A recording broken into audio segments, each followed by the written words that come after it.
Pastor Jonathan Ilunga. Piga makofi unapomkaribisha.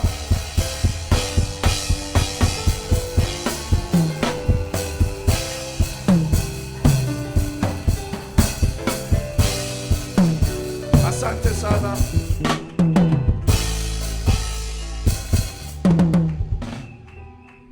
So na ule atakaye mtafsiri siku ya leo, tutakaribisha brother Samuel Chimona aweze kukaribia ili aweze kusaidia kazi ya leo. Piga makofi anapopanda.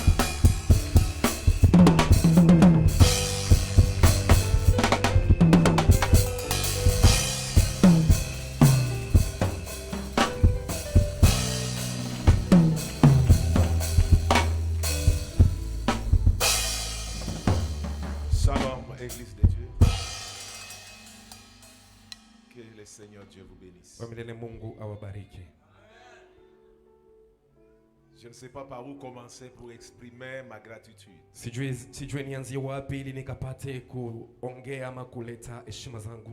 L'expression de ma joie ce matin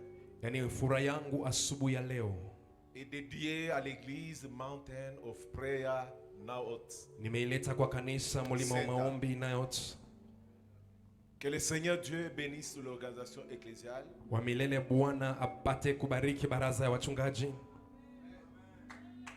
Le docteur George.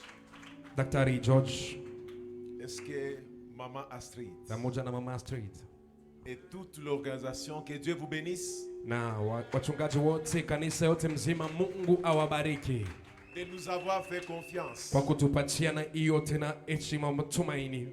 La chair ici est sacrée. C'est un endroit où on ne peut pas venir s'aventurer. Parce qu'ici il y a la vie, il y a aussi la mort. Et nous marchons avec la vie. Nos salutations de la part de l'église francophone de Nairobi. Elle vous salue respectueusement. Et il y a aussi ma femme, Maman Annie, qui vous salue. Que Dieu continue à vous bénir. Mon nom est Pasteur Guy Jonathan. Je suis le pasteur titulaire de l'église. Et je suis marié à une femme. Père de 4 enfants.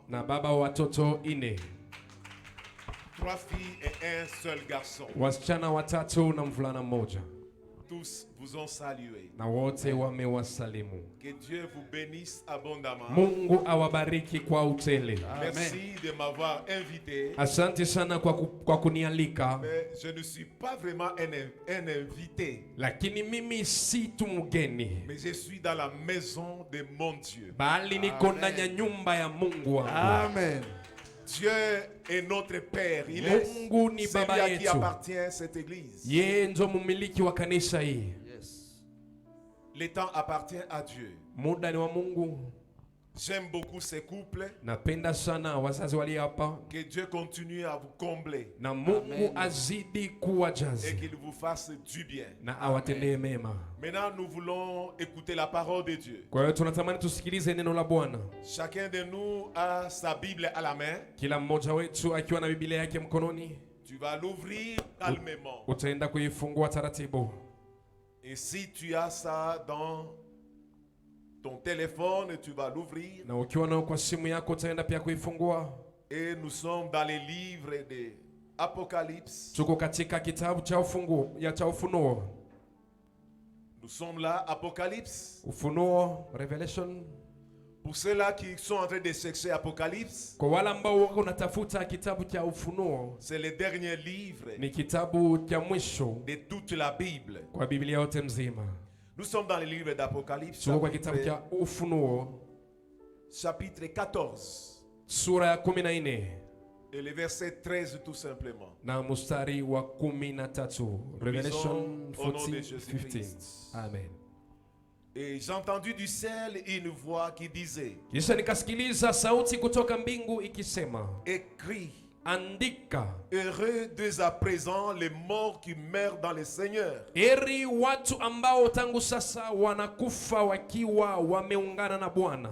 Oui, dit l'Esprit, Naero asema nam, afin qu'ils se reposent des travaux, watapumzika kutoka taabu zao, car leurs œuvres le suivent. maana matunda ya jasho lao C'est yatawafuata. la parole de l'Éternel. Hiyo ndio neno la Bwana. Éternel Dieu, nous te disons merci, Kwa milele Bwana tunasema ni asante, car c'est le moment d'écouter ta parole. maana ni muda wa kusikiliza neno lako. Je descends Shuka à tes pieds, na shuka miguuni pako, et que toi seul tu sois élevé. na wewe peke ukapate kuinuliwa. Seigneur, je ne connais rien, Bwana, mimi sijui chochote, mais toi tu es le Dieu omniscient, lakini wewe ni Mungu anayefahamu kila kitu, source de toute révélation. chanzo ya kila ufunuo. Ton peuple a faim, Taifa lako ina njaa, il veut manger. wanahitaji kula. Merci parce que la table est prête. Asante maana meza iko tayari. Tu as préparé les assiettes, Umeandaa vyombo, tu as préparé les fourchettes, umeandaa vijiko, tu as préparé les couteaux. umeandaa visu. Merci Seigneur Jésus, Asante Bwana Yesu, car la table est bien préparée. maana meza imeandaliwa vizuri. Donne à ton peuple les oreilles spirituelles. Leta kwa taifa lako masikio ya kiroho, Donne à ton serviteur la bouche. pea mtumishi wako kinwa, Et que cette parole soit une semence ili ile neno yakawe mbegu qui va trouver une place dans les cœurs ambayo itapata nafasi mioyoni et qui va transformer, na itaenda qui kubadilisha, va bénir, itaenda qui kubariki, va réconforter itaenda kuleta nguvu dans le nom de Jésus-Christ. katika jina la Yesu Kristo. Amen. Amina. Est-ce qu'on peut bien acclamer le Seigneur? Tunaweza tukapika makofi kwa ajili ya Le roi des Bwana, rois, le Seigneur des mfalme seigneurs. wa mfalme, Bwana wa mabwana. Il mérite vos acclamations. Anastahili shangwe Et zenu, quand vous l'acclamez bien, na wakati unapoifanya il vizuri va aussi bien vous bénir. ataenda pia kubariki Parce que vizuri, nous ne sommes pas à la morgue. kwa sababu hatuko Nous mochwari, sommes dans la maison de Dieu. tuko katika nyumba ya milele Là Bwana, où il y a les cris de joie. mahali kuna kelele za Au shangwe devant du Dieu créateur. mbele ya Mungu Muumbaji, Et qu'il vous bénisse encore. na awabariki tena. Nous allons nous asseoir. Tutaenda kuketi Et nous nous serons debout pour vous servir. na sisi tutakuwa tumesimama kwa ajili ya kuwahudumia. L'apôtre Jean Mtume Yohane était dans l'île appelée Patmos. alikuwa katika hiyo island ambayo inaitwa Patmos. Il a été déporté Alikuwa amepelekwa huko à cause du témoignage qu'il rendait. kutokana na ushuhuda ambaye alikuwa nao. Il rendait témoignage de Jésus. Alikuwa anatoa ushuhuda kuhusu Yesu, Et les témoignages qu'il portait na ushuhuda ambao alikuwa akitoa contenaient un message. ilikuwa na ujumbe ndani: La mort de Jésus, kifo cha Yesu, la résurrection de Jésus ufufuko wa Yesu et le retour de Jésus sur la terre. na kurudi kwa Yesu hapa duniani. Jean était dans l'île de Patmos. Yohana alikuwa katika hiyo island ya Et Patmos, la Bible déclare, na Biblia inatuambia il fut enlevé dans les ciels. aliinuliwa kwenda mbinguni. Et par là, je comprends ce que Jésus a dit aux disciples. Hapo nikaelewa kitu ambapo Yesu aliwaambia wa mitume. Il a dit, plusieurs d'entre vous Aliwaambia wengi katikati yenu ne mourront pas hawatakufa avant de voir l'avènement du Fils de Dieu. kabla hawajaona ujio ya mwana wa Mungu. Et Jean a vu l'avènement du Fils de Na Dieu. Yohana aliona hiyo, Il a vu le retour de Jésus. aliona kule kuja kwa Yesu, Il a vu un homme qui marchait sur les chandeliers. aliona mwanadamu ambao alikuwa anatembea juu ya hiyo Il chandelier. était habillé en robe. Alikuwa amevaa hiyo gauni, Une robe très blanche gauni ambayo ilikuwa nyeupe zaidi, qui éclatait de lumière. ambayo ilikuwa inang'aa na mwanga Il avait mkuu. une ceinture d'or sur la poitrine. Alikuwa amevaa hiyo kanda ya dhahabu kwenye Il kifua. avait les yeux comme des flammes de feu Alikuwa na macho kama tanuru la moto, et les cheveux comme des cotons dans son éclat. na nywele yake ilikuwa ni kama hiyo cotton, Parce qu'il montait des dimensions. kwa sababu alikuwa akipanda Quand mahatua. nous montons des dimensions, Wakati tunapanda hatua, Dieu nous mène dans le monde de la révélation. Bwana anatupeleka katika ulimwengu wa ufunuo. Je comprends ce qu'il a dit à Daniel. Naelewa kitu ambapo alimwambia Danieli. Il a dit, Daniel, Alimwambia Danieli, je suis venu aujourd'hui nimekuja leo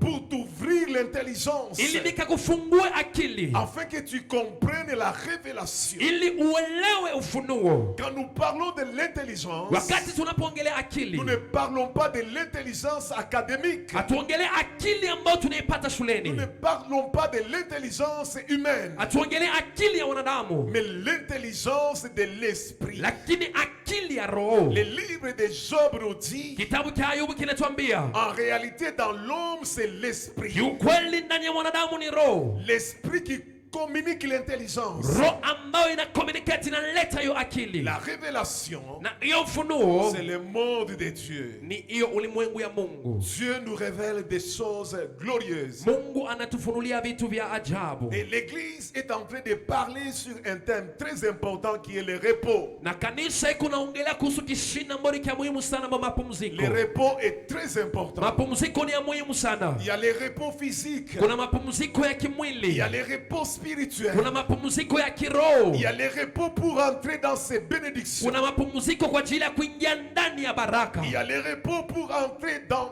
toute la gloire de kuna Dieu. mapumziko kabla uingie ndani ya hiyo utukufu ya Mungu. C'est ainsi que l'homme des gens Ndio maana huyo mtu wa Yohane nous a entretenus avec les versets que nous avions donnés. alitupatia hiyo somo ambayo tulipata kuisoma, Et dans ces versets, nous avons notre sous-thème na kwa hiyo somo tunayo kishina yetu ndogo qui est intitulé ambayo inasema Heureux, eri, oui, dit l'Esprit, eri na masemaye roho, les morts qui meurent dans le Seigneur, waliyekufa katikati ya Bwana, car ils se reposent de leurs œuvres maana watapumzika kutoka matendo yao, et leurs œuvres les suivent. na matendo yao yatawafuata. Le livre de Job chapitre 1, le verset 21 nous dit ceci. Kitabu cha Ayubu 1:21 inasema Je suis hivi: sorti nu dans le sein de ma mère. nilitoka uchi kwenye tumbo ya mamangu, Je suis sorti nu dans le sein de ma mère. nilitoka nikiwa uchi kwa tumbo ya mamangu, Et nu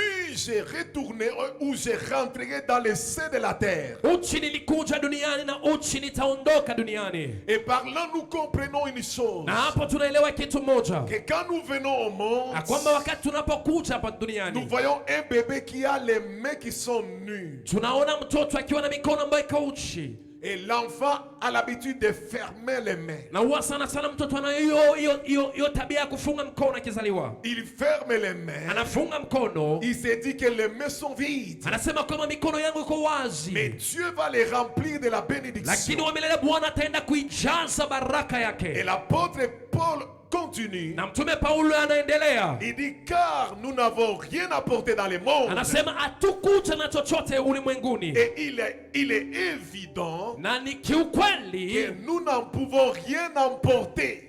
hatutaondoka pia na chochote Les kile. richesses sont bonnes. Utajiri ni vema C'est sana, bien d'avoir les richesses. ni vizuri kuwa na utajiri, Parce que nous ne sommes pas nés avec des richesses. kwa sababu hatujazaliwa na utajiri.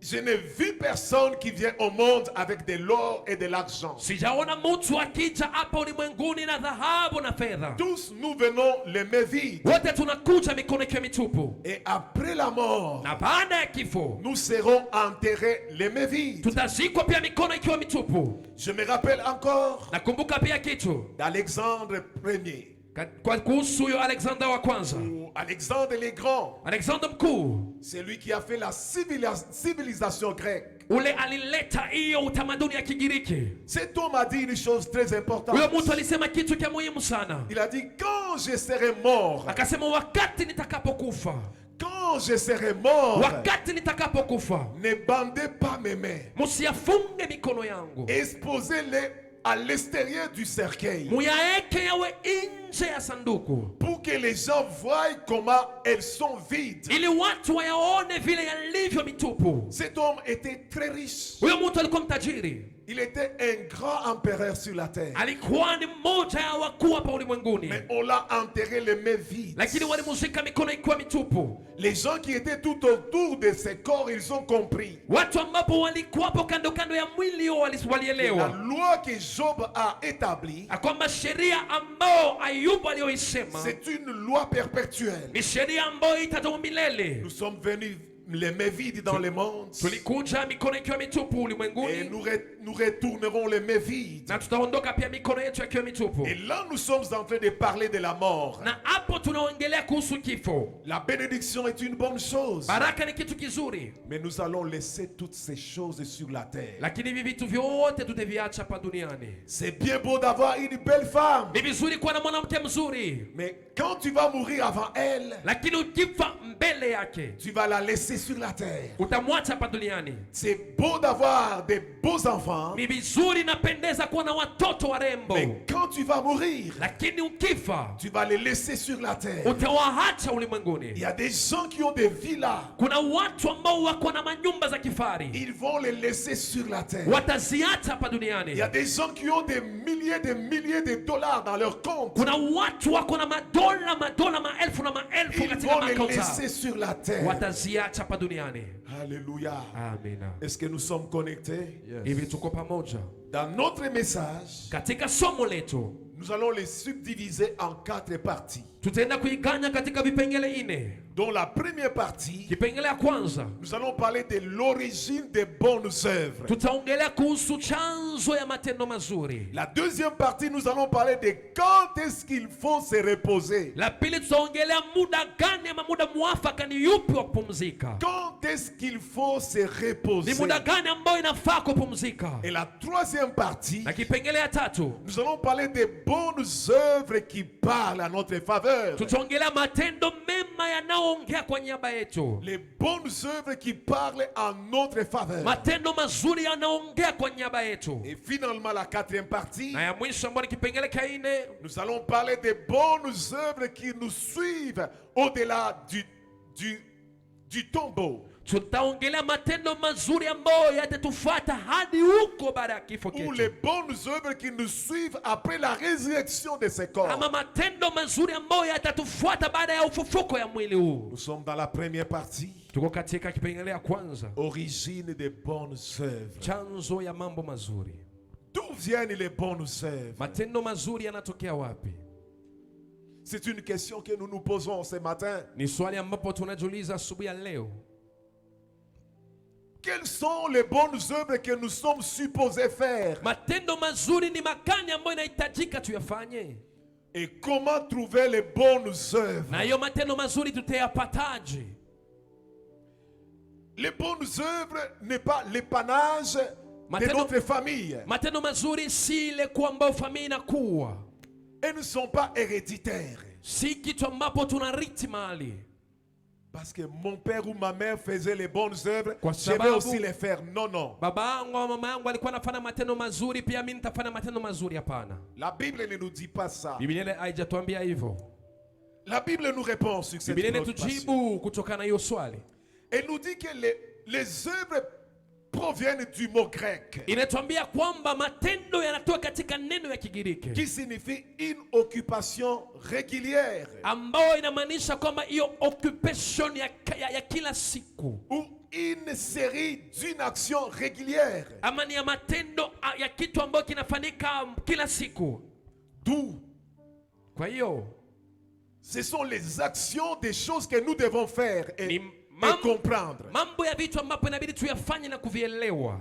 Ephésiens chapitre 2 le verset 10 nous dit ceci. Waefeso 2:10 inatuambia hivi: Car nous sommes son ouvrage, maana sisi ni tumetengenezwa na yeye, ayant été créés en Jésus-Christ pour les bonnes œuvres tumeumbwa ndani ya Yesu kwa ajili ya mambo mazuri que Dieu a préparées d'avance ambao Mungu aliandaa mapema afin que nous les pratiquions. ili tukapate kuyafanya. L'apôtre Paul nous répond. Mtume Paulo anatujibu Il dit que nous sommes son ouvrage, kwamba sisi ni viumbe vyake, ayant été créés en Jésus-Christ pour les bonnes œuvres kwamba tumeumba ndani ya Kristo kwa sababu ya mambo mazuri que Dieu a préparé à l'avance. ambao matendo Mungu aliyatayarisha Et mapema. là nous comprenons ceci, Kwa hapo tunaelewa hivi, que les bonnes œuvres matendo mazuri proviennent de Dieu. yanatoka kwa Mungu. C'est Dieu qui prépare les bonnes œuvres. Ni Mungu anatengeneza matendo mazuri. Et il les place dans la vie de tous les chrétiens. Na anayaweka ndani ya maisha kila Mkristo. J'ai reçu de Dieu des bonnes œuvres à accomplir. Nimepokea kutoka kwa Mungu matendo mazuri yananipaswa niyafanye. Et c'est une obligation. Na hiyo ni kama ya lazima. Est-ce que Dieu me donne le libre arbitre? Hivi Mungu ananipatia hiyo chaguo ya mimi kufanya mwenyewe kwa kupenda kwangu? C'est une contrainte. Hiyo ni kitu cha lazima. Dieu m'impose de faire ces choses. Ananilazimisha kuyafanya hayo. Puisque ce n'est pas pour rien qu'il a mis ça dans moi. Kwa sababu sio bure aliyaweka ndani mwangu. Quand je marche, ninapotembea, je marche avec les bonnes œuvres. natembea na matendo mazuri. Quand je parle, wakati naongea, je parle pour les bonnes œuvres. naongea kutokana mambo mazuri ama naongelea mambo mazuri. Finalement, na mwisho Dieu me demandera les comptes. Mungu ataenda kunyuliza matokeo. Alléluia. Amen. Les bonnes œuvres, matendo mazuri, elles sont nombreuses. yako mengi sana. Comment trouver les bonnes œuvres dans notre vie en tant que des chrétiens? Utapataje matendo mazuri maishani mwetu kama Wakristo? Colossiens chapitre 3, les versets 23 à 24 nous répond. Colossians 3, 23-24. Ça, c'est la première sphère pour exercer les bonnes œuvres. Hiyo ni eneo ya kwanza mahali pa kuyafanya hayo matendo mazuri. C'est une sphère qui est ecclésiale. Ni mahali ya kikanisa ama ya Kikristo. Alléluia. Amina. La sphère ecclésiale. Mahali pa kanisa. L'apôtre Paul nous dit encore ceci. Mtume Paulo anatuambia tena hivi. Il dit ceci: tout ce que vous faites, asema kila mufanyacho, faites-le de bon cœur, fanyeni kwa moyo wote, comme pour le Seigneur, kwa sababu ni ya Bwana, et non pour les hommes. na si kwa ajili ya mtu. Et 24, na 24, sachant que vous recevrez du Seigneur l'héritage pour récompense. Kumbukeni kwamba atawapeni tuzo lile alilowekewa watu wake. Servez le Seigneur mumutumikie Mungu Jésus-Christ. Kristo Bwana. La sphère ecclésiale. Hiyo ni katika eneo ya kanisa. L'église de Mountain of Prayer. Kanisa la mulima wa maombi. Nairot Center. Ambao ni Nairot Center. À un berger. Tuko na mchungaji. Il y a une prophétesse qui travaille. Kuna nabii anafanya kazi. Ils ne travaillent pas seuls. Hawatumike peke yao.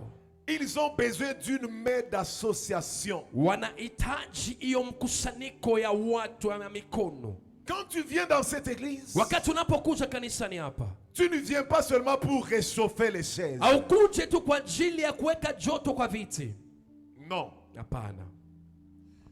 Tu viens pour être au service de Jésus-Christ. Unakuja ili ukapate kunipata katika kazi ya Bwana. Il y a les protocoles. Kuna maashas, protocol. Il y a les centres. Kuna waimbaji. Il y a le comité des anciens. Kuna hiyo kamati ya wachungaji ya. Il y a des gens qui doivent s'occuper du pasteur. Kuna watu ambao inabidi wajali maisha ya pastor.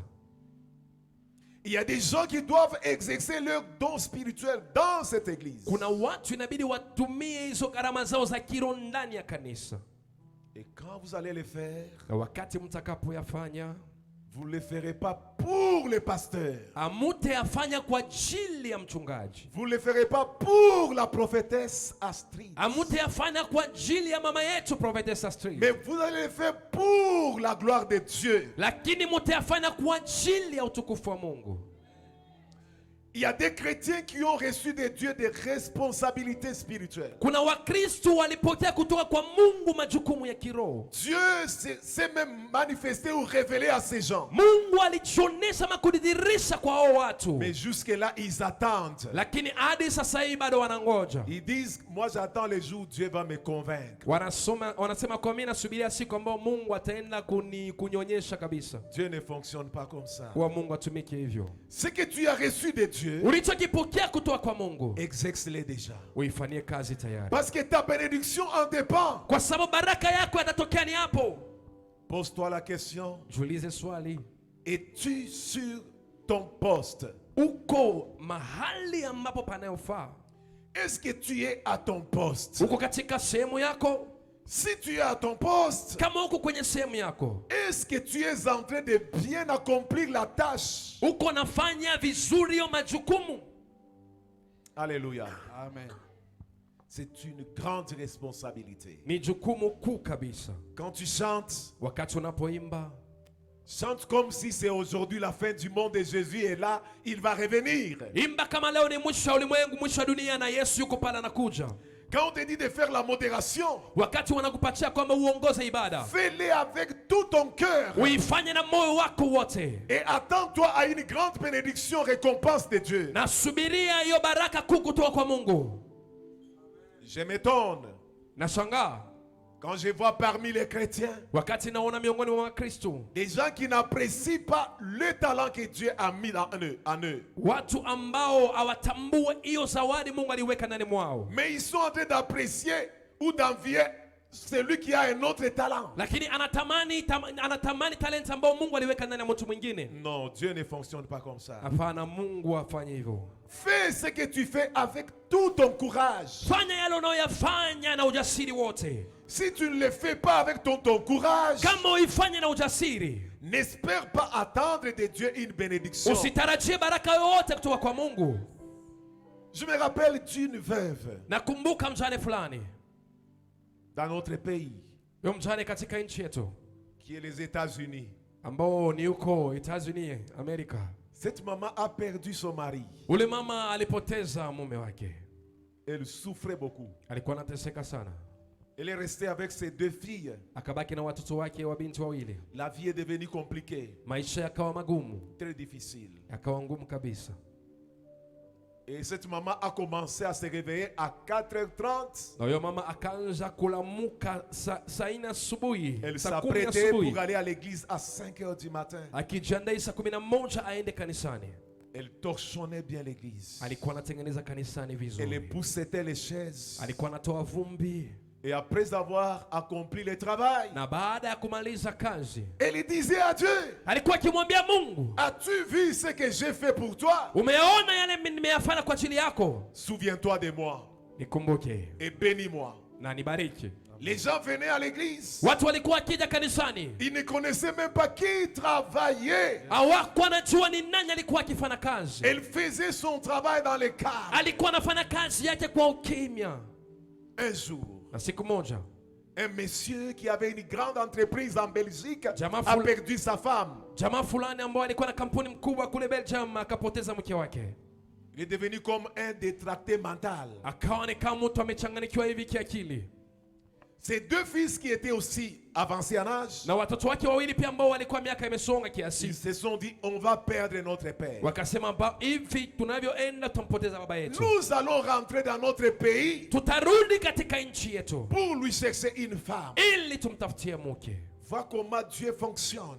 Mungu anatembea. Ces enfants sont arrivés dans leur pays natal. Watoto walipofika katika nchi walikozaliwa. Et ils ont demandé à Dieu un signe. Wakamuomba Mungu alama. Ils disent Seigneur, Bwana, parle-nous. Utuongeleshe. Qui sera notre mère? Ni nani atakayekuwa mama yetu? Qui sera la femme de notre père? Ni nani atakayekuwa mke wa baba yetu? Et ils ont reçu un message prophétique. Na wakapokea ujumbe kinabii. Dieu s'est révélé à eux. Mungu akajionyesha kwao. Il a dit allez dans cette église. Akamwambia endeni katika kanisa hilo. La femme que vous allez trouver mwanamke ambaye mtakayempata hapo en train de torchonner l'église, akiwa anaosha kanisa, c'est elle qui sera la femme de votre père. Huyo ndio atakuwa mke wa baba yenu. Les deux enfants sont entrés dans l'église. watoto wakaingia kanisani, Ils ont trouvé une maman en train d'arranger. wakakuta mama akipika deki akitengeneza Ils ont usafi, dit à Dieu merci wakamwambia Mungu asante pour les signes. kwa alama. Et quand elle a fini le travail, Na wakati alipomaliza hiyo kazi, ils ont parlé avec la maman. akaongea na mama, Elle a dit je suis prête. akasema niko tayari. Et on a arrangé les passeports, les visas. Wakatengeneza passport, visa, kila On a kitu, arrangé les visas de ses filles. wakatengeneza pia visa ya watoto, Et elle est partie en Belgique na akaenda huko Belgium, rencontrer son mari. akaenda kutana na mume. Bien-aimé dans le Seigneur, Upendo katika Bwana, il n'y a pas un travail qui paye mieux que d'être au service de Dieu. hakuna kazi inayolipa vizuri kama kuwa katika kazi ya Bwana. Dieu nous récompense. Mungu anatulipa. Dieu, c'est un bon payeur. Mungu ni mtu anayejua kulipa Il vizuri. n'a la dette de personne. Yeye huwa ana na deni ya mtu wowote. Fais l'œuvre de Dieu Fanya kazi ya Mungu en souriant ukiwa kitabasamu, et non pas en gémissant. usifanye ukiwa na lalama moyoni. Il y a des gens quand ils travaillent, Kuna watu wakiwa wanafanya kazi ils gémissent. wanalalama. Il y a des gens quand ils travaillent, Kuna watu wakifanya kazi ils sourient. wanatabasamu. Alléluia. Amen. Faites l'œuvre de Dieu en souriant. Fanyeni kazi ya Mungu mkiwa mkitabasamu, Parce que la bénédiction kwa sababu baraka sera ton partage. itakuwa sehemu ya maisha yenu. La deuxième sphère, Na eneo la pili c'est la sphère familiale. ni eneo ya kijamii ya familia. Alléluia. Amina. Après l'église, Baada ya kanisa il y a aussi une famille. kunao pia jamii. Nous sommes venus d'une famille. Tumetoka katika familia fulani. J'ai une mère, j'ai un père. Ninaye mama, ninaye baba, J'ai des frères et sœurs. ni kuna dada na nina wakaka. Alléluia. Amen. 1 Timothée chapitre 5, le verset 8 nous dit ceci. Timotheo wa kwanza 5:8 inatuambia hivi: Si quelqu'un n'a pas soin de ses siens, kama mtu uwajali walio wake, et principalement de ceux de sa famille, sana sana wale wa familia yao, il a renié sa foi ameikana hiyo imani yake, et il est pire qu'un infidèle. na huyo ni zaidi ya mtu ambaye asiye mwaminifu. Pose-toi la question. Jiulize swali, Dieu m'a béni. Mungu alinibariki, Est-ce que j'ai béni aussi ma famille? hivi nabariki pia familia yangu? Généralement, Sana sana les mamans qui mendient les pains au coin de la rue, wamama huwa wanaoombaomba mkate barabarani, quand vous leur parlez bien, ukiwaongelesha vizuri, vous allez constater qu'elles ont des enfants qui ont des moyens financiers. utagundua kwamba wanao watoto ambao wanajiweza kiuchumi, Mais ils ne savent pas prendre soin de leurs propres parents. lakini huwa hawajui kushughulikia wazazi wao. Je me pose la question Najiulizaka de voir un chrétien kuona uwe Mkristu qui mange bien ambaye anakula vizuri et le reste, na yanayobaki il les jette dans la poubelle. anatupa huku kujalala, Mais il a un grand frère qui lakini souffre. anaye mkaka yake anateseka, Il a une grande sœur qui souffre. akona dada ambaye anateseka, Il a des parents qui ne mangent même pas bien. akona wazazi wa hata wakuli vizuri. L'apôtre Paul nous répond encore. Mtume Paulo anatupea tena jibu, Il dit, un tel chrétien anasema Mkristu kama huo a renié sa foi. ule amekana imani yake. Le reniement de la foi, c'est l'apostasie. Kukana imani ni kitu ambapo akipendeze mbele ya Bwana. L'apostasie, c'est la perte de la foi. Hiyo ziki ni kitu ambapo ni kupoteza imani. Quand il s'agit de prier, Wakati inapofika muda wa kuomba, tu pries très bien. unaomba vizuri. Ta prière influence même celui qui est à côté de toi. Maombi yako yanasaidia hata mtu ambaye aliye kando C'est yako. bien beau de Ni prier. vizuri kuomba Est-ce que tu prends soin des gens de ta famille? ili unashughulikia watu wa familia yako. Dieu t'a béni. Mungu amekubariki, Est-ce que tu bénis aussi ta famille? unabariki pia familia yako. Tu as beaucoup de moyens financiers. Uko unajiweza kipesa, Est-ce que tu te poses la question si tes frères ont mangé ou pas? huwa unajiuliza ndugu zangu wamekula ama la? J'aime beaucoup Joseph Nampenda sana Yusufu, car il a été béni en Égypte. maana alibarikiwa huko Misri, Et il a dit à ses frères, na akaambia ndugu zake, Venez à côté de moi manger ensemble avec ma bénédiction. Kujeni kando yangu mkule pamoja nami hii baraka yangu. Appelez mon père. Iteni baba yangu. Appelez toute ma famille. Iteni familia yote mzima. Pour que nous puissions ensemble goûter à la bénédiction que Dieu m'a faite. Ili kwa pamoja tukapate kuonja baraka ambayo Mungu amenipea. Telle est l'image d'un véritable chrétien. Hiyo ni picha ambayo inafaa kwa Mkristo. Est-ce que tu prends soin aussi de ta famille? Wewe pia je, unashughulikia familia yako? Mais quand ta famille vient te demander de Wakati l'argent, familia des yako moyens, inakuja kukuomba pesa, hitaji yote ile, toi tu présentes aussi une autre liste. wewe pia unawatosha hiyo orodha yako Dis, kubwa. mes enfants vont reprendre l'année scolaire. Oh, watoto hivi karibuni wanarudi shuleni. Je dois vraiment payer les Minerva, ça coûte cher. Inabidi niende nikalipe hiyo fee na ni pesa mingi sana. On n'a pas besoin de ça.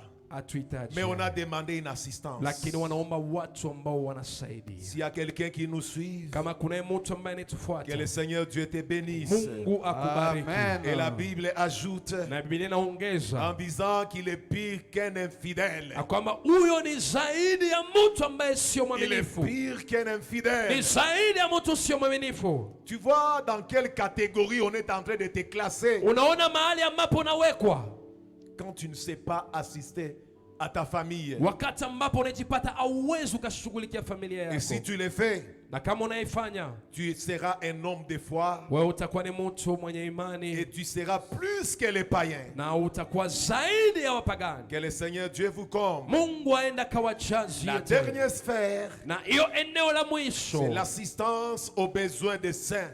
ni ile L'assistance aux besoins des saints. kusaidia mahitaji ya watakatifu. Alléluia. Amen. Romains chapitre 12, le verset 13 nous dit, Warumi 12:13 inatuambia pourvoyez aux besoins des saints, ya kwamba tusaidie kwa mahitaji ya exercez watakatifu. l'hospitalité. Wapokeeni wageni kwa ukarimu. Pourvoyez aux besoins des saints, Wasaidieni watu wa Mungu exercez l'hospitalité. na wapokeeni wageni kwa ukarimu. Alléluia. Amina. Qui pourvoit aux besoins des saints? Ni nani ambaye anayesaidia watakatifu? Où sont les saints? Watu wa Mungu ni wakina nani? Les saints sont dans cette église. Watu wa Mungu wako hapa kanisani. Les saints sont là assis. Watu wa Mungu wako hapa wameketi. Alléluia. Amina. Tout celui qui a reçu Jésus comme Seigneur et Sauveur est un saint. Wowote ambaye alimpokea Bwana kuwa Bwana na Mwokozi wake ni Et mtakatifu. parmi les frères et sœurs, Na kati ya ndugu na madada, il y a aussi des gens qui sont dans le manque. kuna watu pia wako katika ukosefu. Ils n'ont pas de moyens financiers Hawana na hawajiwezi kipesa. et nous devons répondre à leurs besoins. Na inatubidi Et tuwasaidie. quand nous faisons cela, Na wakati unapoyafanya hayo, le Seigneur va beaucoup nous bénir. wa milele Mungu Et atatubariki. nous devons aussi exercer l'hospitalité. Na inatubidi pia tufanye kazi chochote kile tunachokifanya kwa ukarimu. Et quand nous savons accueillir bien les gens, Wakati tunapojua jinsi ya kupokea wageni vizuri, nous accueillerons un jour les anges. itaweza kukatokea siku moja tukapokea malaika bila Car kujua. Abraham Maana Abraham ainsi que Sarah pamoja na mke wake Sara traversaient les moments de manque d'enfants. walikuwa wanapita katika wakati wa ukosefu wa mtoto, Et la Bible me dit, na Biblia inaniambia Abraham a exercé l'hospitalité. Abrahamu alitumia hiyo tendo ya ukarimu Quand il a vu les trois messagers, wakati alipoona hao malaika watatu, et lui-même a reçu la révélation. naye mwenyewe akapokea ufunuo. Il ne les avait pas dit, venez entrer, il a dit, mon Seigneur. Akuambia kwamba kujeni nyingine, akamwambia Bwana zangu. Ils étaient trois, Walikuwa watatu, mais Abraham a vu une seule. lakini Abrahamu aliona mmoja, akamwambia Bwana wangu. C'est-à-dire, il n'y a qu'un seul Dieu, Inamaanisha kunaye Mungu mmoja tu, mais il a trois fonctions. lakini anatumika katika eneo Il tatu. les a reçus. Akawapokea, Il a dit à Sarah, akamwambia Sara, prêtez à manger, anda chakula, allez égorger un veau, enda ukachinje kondoo et vous allez donner à ces gens. na tutapea watu. Et Abraham les avait forcés de rester. Na Abrahamu akawalazimisha kubaki, Et quand ils ont mangé, na wakati walipokula, ils ont fini. walipomaliza, C'est ainsi qu'ils ont posé la question à hapo tu Abraham. wakamuuliza Abrahamu, Il dit, où est Sarah ta femme? Sara mke wako yuko wapi? Parce que Dieu est omniscient. Bwana Mungu ni mtu wa ufahamu Dieu ulio connaît que juu. dans cette maison, Anajua il kwamba manque un enfant. ndani ya nyumba hii kuna kosa mtoto. Et le problème était Sarah qui était stérile. Shida ilikuwa ni mke ambaye alikuwa mtasa.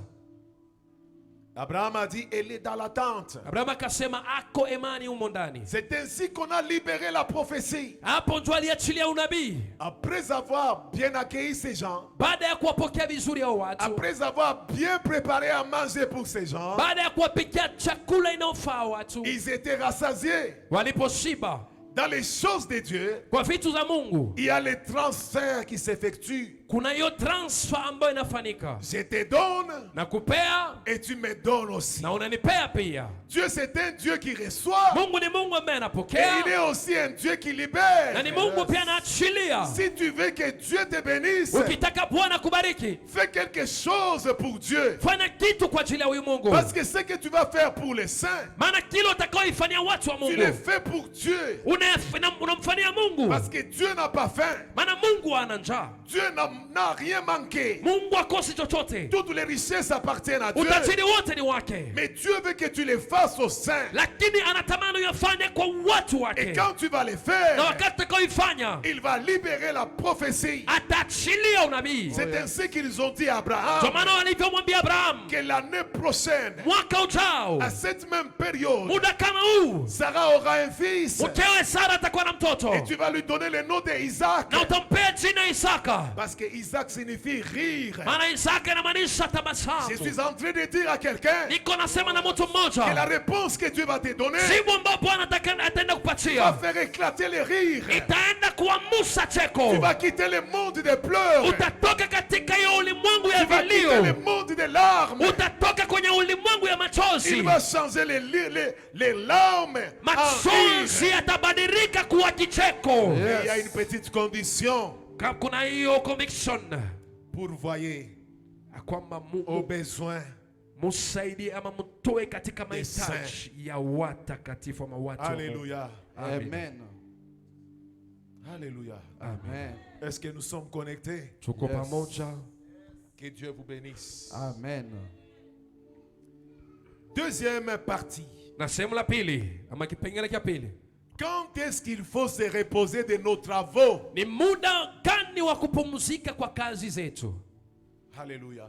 Amen. Comment est ta réponse? Jibu lako ni gani? Tu me dis, Pasteur Jonathan, Utaniambia on se Pastor repose Jonathan, la nuit. huwa tunapumzika usiku. C'est une bonne réponse. Ni jibu nzuri. Tu vas dire, Pasteur Jonathan, Utasema Pastor Jonathan, on se repose après avoir travaillé. tunapumzika baada ya kufanya kazi. Oui, c'est une bonne réponse. Kweli ni jibu pia nzuri. On se repose après avoir accompli un travail. Tunapumzika baada ya kumaliza kazi fulani. C'est une bonne réponse. Jibu ni nzuri. Quelle est la position de la Bible? Ambao jibu ya Biblia ni gani? Le repos vient du mot grec sabaton. Jibu ama mapumziko yanatoka kwa neno la Kigiriki ambalo nasema sabaton. Comme le mot swahili saba. Kama hiyo neno la Kiswahili ambao saba. Saba, c'est le 7e jour. Sabato ni siku la saba. Alléluia. Amina. Je ne suis pas en train de me moquer des adventistes. Mimi sichekelee wale watu ambao huomba siku ya saba. Les adventistes du 7e jour. Au watu ambao wanasema Wakristo wa siku la saba. Ils sont très stricts. Wao wanakuaka Ils vont sana te sana dire, sahi kwa vitu non, zao. aujourd'hui c'est le jour du sabbat. Wanasema leo ni siku ya sabato. Il faut même pas faire la bouillie. Hata uji haifai kabisa kufanya. Il faut faire le travail le soir, Kufanya samedi. kazi ni hiyo sa jioni ya hiyo siku ya saba. Et le dimanche, c'est le sabbat. Na siku ya Jumapili pia ni sabato. Les jours du repos. Siku ya mapumziko. Jésus a eu des sérieux problèmes avec les pharisiens, les sadducéens, les scribes. Kulikuwa na shida kati ya Yesu na wale waandishi wale wasadikayo na wao wote. À cause du sabbat. Kutokana tuna hiyo sabato. Parce qu'ils n'ont pas bien compris la signification du concept de sabbat. Maana hawakuelewa haswa hiyo neno sabato inamaanisha nini. Alléluia. Amina. Sabbat implique le repos. Hiyo sabato ni kitu ambapo ndani yake kuna hiyo mapumziko. Dieu, au commencement, Mungu hapo mwanzo a travaillé alifanya kazi. Le premier jour, siku ya kwanza, deuxième jour, siku ya pili, jusqu'au 6e jour, hadi siku ya sita, il a créé un homme. Akaumba mwanadamu, dont la femme c'est la dernière créature. ambao mwanamke ni kiumbe cha mwisho. Dieu a mis tout son temps Mungu alichukua muda wake wote pour bien façonner la femme. ili apate kutengeneza vizuri mwanamke.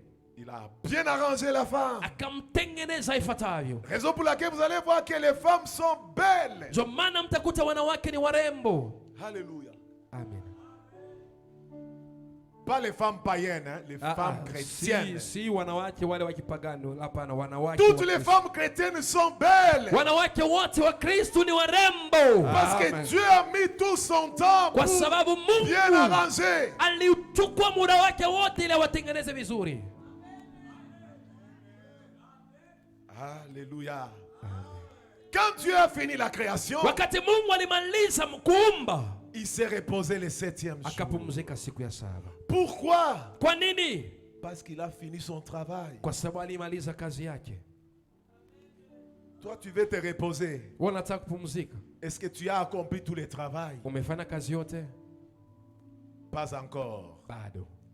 On se repose quand on termine tous les travaux. Watu wanapumzika wakati tunamaliza kazi yote. Raison pour laquelle l'apôtre Jean a dit, Ndio maana mtume Yohana alisema, j'ai entendu du ciel une voix qui disait, écris. nimesikia kutoka mbinguni sauti ikisema, andika. Heureux dès à présent les morts qui meurent dans le Seigneur. Heri kutoka sasa wale wanaokufa ndani ya Bwana. Oui, dit l'Esprit, Naam, asema Roho, afin qu'ils se reposent de leurs travaux. ili wapate kupumzika kwa kazi yao. Ces gens ont beaucoup travaillé. Hao watu wametumika sana. Maintenant, quand ils sont morts, Sasa wakati ambapo wanakufa, ils se reposaient watu wanapumzika. dans leur sépulcre. Wanapumzika makaburini. Ils se reposèrent Walikuwa wakipumzika dans leur cercueil. katika sanduku zao. Chrétiens Wakristo, et chrétiennes, Wakristo wa kike na wa kiume, ce n'est plus le temps de se reposer. sio muda wa kupumzika. Nous devons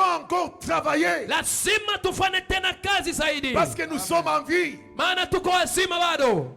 Dieu a travaillé Mungu alitumika et il s'est reposé parce qu'il a fini. na alipumzika kwa sababu alimaliza. C'est ainsi qu'il a béni le 7e jour. Ndio maana alibariki siku ya saba, Il a sanctifié le 7e jour. alitakasa siku ya saba, Le 7e jour, na siku ya saba c'est le jour du repos. ni siku ya kupumzika. Mais pour nous les chrétiens, Lakini kwetu wa Kristo, le 7e jour, siku ya saba ce n'est pas dimanche. sio Jumapili. Pour nous, Kwetu sisi le 7e jour siku ya saba n'a pas encore eu lieu. haitafika bado. Ça aura lieu le jour où nous allons mourir. Itafika siku ambayo utafariki, Et c'est là où nous allons finir les travaux. na hapo ndo tutakuwa tumemaliza C'est kazi. ça ce que l'apôtre Jean dit. Hiyo ndio mtume Yohana anasema, Heureux dès à présent heri kutoka les sasa morts qui meurent dans le Seigneur. wanaokufa ndani ya Bwana, Dit l'Esprit. asemaye Roho, Ils se reposent de leurs travaux. wanapumzika kutoka kwa kazi yao.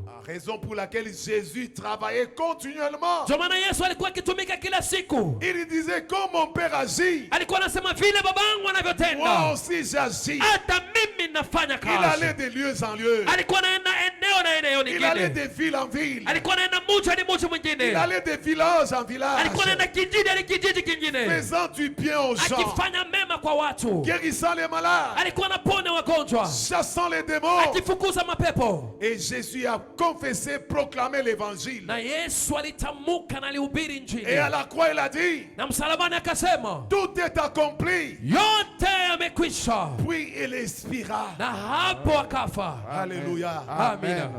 Je vais te donner un verset biblique Nataka nikupatia mstari mmoja kwa Biblia qui soutient ce que j'ai dit. ambayo inaweka mkazo kwa Nous sommes dans le livre yasema. de Hébreux chapitre 4, verset 10. Tuko katika kitabu cha Waebrania 4:10.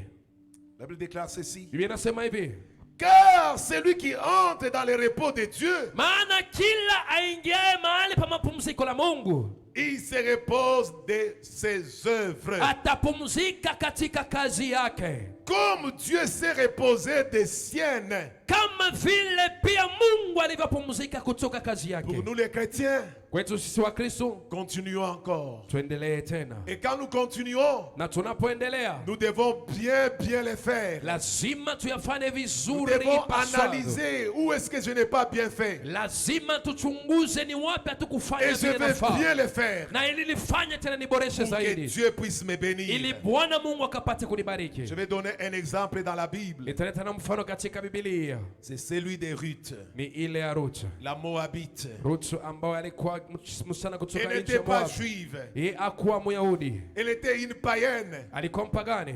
Elle venait d'une union illicite. Alikuwa anatoka katika hiyo tendo ilifanyika kwa watu ambao hawakufaa. C'est une postérité qui est née dans les péchés. Ni kizazi ambacho kilizaliwa chini ya dhambi. Une postérité qui a imité le mœurs des gens de Sodome et Gomorre. Wale ambao walifanya yale ambapo alikuwa anatendeka kule katika Sodoma na Gomora. Parce que dans Sodome et Gomorre, il y avait ces histoires. Maana ni huko katika Sodoma na Gomora hiyo vitu vilikuwa nafanyika. Les filles Wabinti se sont concertées wakaongea, et se sont dit, wakaelewana na wakasema, nous allons enivrer notre père tutaenda kumlewesha baba yetu et nous allons coucher avec lui na tutembee naye pour conserver une postérité. ili tukapate kumchungia kizazi. C'est ainsi que Lot, Ndio maana Lot, quand on l'a enivré, wakati walipompatia il kilevi dormait. akalala. L'aîné est venu Akalala, mmoja mkuu akakuja, dans les lits de son père. mzaliwa wa kwanza akaingia katika kitanda ya Il a baba fait yake, des histoires avec son père. akafanya vitu na baba yake. Elle avait imité la saleté des gens de Sodome. Alikopia uchafu ya watu ambapo walikuwa huko Sodoma. Elle a fini. Akamaliza, Elle a dit à sa petite sœur, akamwambia mdogo yake akike fais pia, aussi. nawe fanya hivyo. La petite sœur a aussi fait. Huyo pia akafanya hivyo. L'aîné a conçu. Huyo mkuu akazaa mtoto, Elle a mis au monde un akakuwa enfant. na mimba na akazaa mtoto, Elle a donné le nom akampea jina de Moab. Moab. Moab signifie je l'ai reçu de mon père. Moab inamaanisha kwamba nimempata kutoka kwa baba yangu. Alléluia. Amina. Maintenant la postérité de Ruth Sasa kizazi cha Ruth venait de ces gens-là. kilitoka kwa watu wale, Ces gens-là qui avaient honte des autres watu ambao walikuwa na aibu na kwa par wengine rapport à leur histoire. kutokana na historia yao. Une famille où chaque famille a toujours une histoire. Familia yote huwa ina historia. La famille de Ruth avait une histoire. Familia ya Ruth pia ilikuwa na historia, Et nous sommes les ressortissants d'un na père. kwamba sisi ni watoto tumetoka kwa baba. On ne sait pas s'il était grand-père ou bien père. Hatujua hata kama alikuwa anafaa kuita babu ama La baba. réponse dépend de ce que tu vas donner. Jibu inategemea na yale wewe mwenyewe unajipea. Ruth, elle a suivi Naomi. Akamfuata Naomi, Parce qu'elle découvrait dans Naomi une bénédiction. maana aligundua ndani ya Naomi kuna hiyo baraka. Naomi était pauvre. Alikuwa maskini Naomi, Elle n'avait rien. hakuwa na chochote. Une veuve. Alikuwa mjane, Une misérable. huyo ambaye anateseka. Bien-aimée dans le Seigneur, Wapendwa katika Bwana, les apparences hiyo hali ya nje sont trompeuses. huwa inadanganya. La personne que tu es en train de mépriser, Mtu ambaye unayemdharau, c'est par elle que Dieu va déclencher des bénédictions dans ni ta vie. kupitia yeye Mungu ataenda kuachilia baraka maishani Amen. mwako. Orpa a regardé Naomi. Orpa akamwangalia Naomi, Elle a dit bye bye, moi je m'en vais. akasema bye, kwa heri, mimi naondoka. Mais Ruth a dit à Naomi Lakini Ruth akamwambia Naomi, que je ne te laisserai pas. siwezi nikakuacha. Ton Dieu Mungu wako sera mon Dieu. atakuwa Mungu wangu, Ton peuple taifa lako sera mon peuple. itakuwa taifa langu, Ton pays nchi yako sera mon pays. itakuwa hivyo hivyo nchi yangu. Là où tu seras enterré, Mahali utazikwa, c'est là où je serai enterré. hapo pia ndo nitakapozikwa. Elle voyait dans Naomi une grande bénédiction. Alikuwa akiona ndani ya Naomi baraka mkubwa, Mais Naomi ne reflétait rien. lakini Naomi aswa kwa anaonyesha picha ya kitu chochote kile. Une misérable femme Mwanamke tu maskini qui fulani, pouvait penser sur son mari qui est mort. kwamba muda wote angefikiria mume wake ambaye alikuwa Qui amekufa, pouvait penser sur ses deux fils qui sont morts. angekuwa tu anafikiria watoto ambapo walikuwa wamekufa, Et qui est resté seul. akabaki peke yake. Mais Ruth a dit, Lakini Ruth akasema, Là où tu iras, mahali utakapoenda, c'est là où j'irai aussi. hapo pia ndo nitakapoenda pia. Alléluia. Amen. Quand tu vas t'arrêter, je vais aussi m'arrêter. Utakaposimama nami pia Quand nitasimama. tu vas avancer, je vais aussi avancer. Ukiendelea na kusonga mbele nami pia nitasonga En mbele. d'autres termes, Hiyo inamaanisha kwa namna nyingine, je suivrai tes rythmes. nitalifuatilia chochote utakachokifanya. Alléluia. Amen. La Bible déclare ceci. Biblia inasema hivi Dans le livre de Ruth, chapitre 2, le verset 5 et le verset 7. katika Ruta 2:5 na 7. Boaz dit à son serviteur qui surveillait les moissonneurs, Boazi akamuuliza msimamizi wa wavunaji, qui est cette jeune femme? je, ule msichana ni nani? Qui est cette jeune femme? Je, huyo msichana ni nani? Pourquoi on a posé cette question? Kwa nini hiyo swali liulizwa? Le verset nous dit ceci. Na mstari anatuambia hivi. Il y répondit. Akajibu, Il dit c'est une jeune femme moabite. akasema ni msichana Moabu. Voici ce qui nous intéresse de plus. Kinachokitupendeza sana ni hiki. Depuis ce matin, Toka asubuhi ya leo qu'elle est venue alikuja hapa dans les champs. kwenye shamba. Elle a été debout jusqu'à présent. Alikuwa amesimama hadi toka asubuhi hadi saa hii. Elle ne s'est reposée qu'un moment dans la maison. Alipumzika tu mara moja tu. C'est une Moabite. Ni huyo ni Moabu. Elle est debout, Amesimama en train de travailler. akifanya kazi. Et elle s'est reposée une seule fois. Na alipumzika kibandani mara moja tu. Quand elle est entrée dans la maison et puis elle ressort pour travailler. Aliingia kwa nyumba katoka tena kufanya kazi. Alléluia.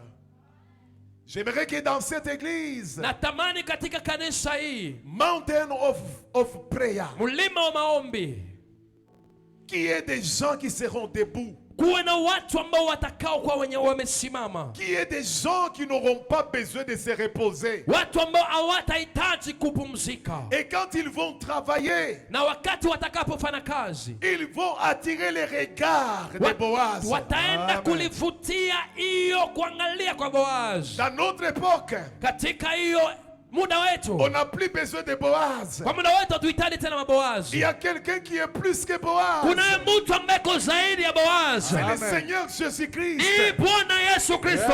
Quand tu es debout en train de travailler, Wakati umesimama ukifanya kazi, Jésus qui est le chef de cette église, Yesu ambaye ni mkuu mwenye kazi il hii, voit comment tu es debout en train de travailler anakuona vile umesimama ukifanya kazi, et il va te localiser. na ataenda Il kukuloketi. va poser la question aux anges. Atauliza swali kwa malaika. Il va poser la question au Saint-Esprit. Atauliza swali kwa Roho Il Mtakatifu. dit, qui est ce frère? Ni nani huyo mkaka? Qui est cette sœur? Ni nani huyo dada?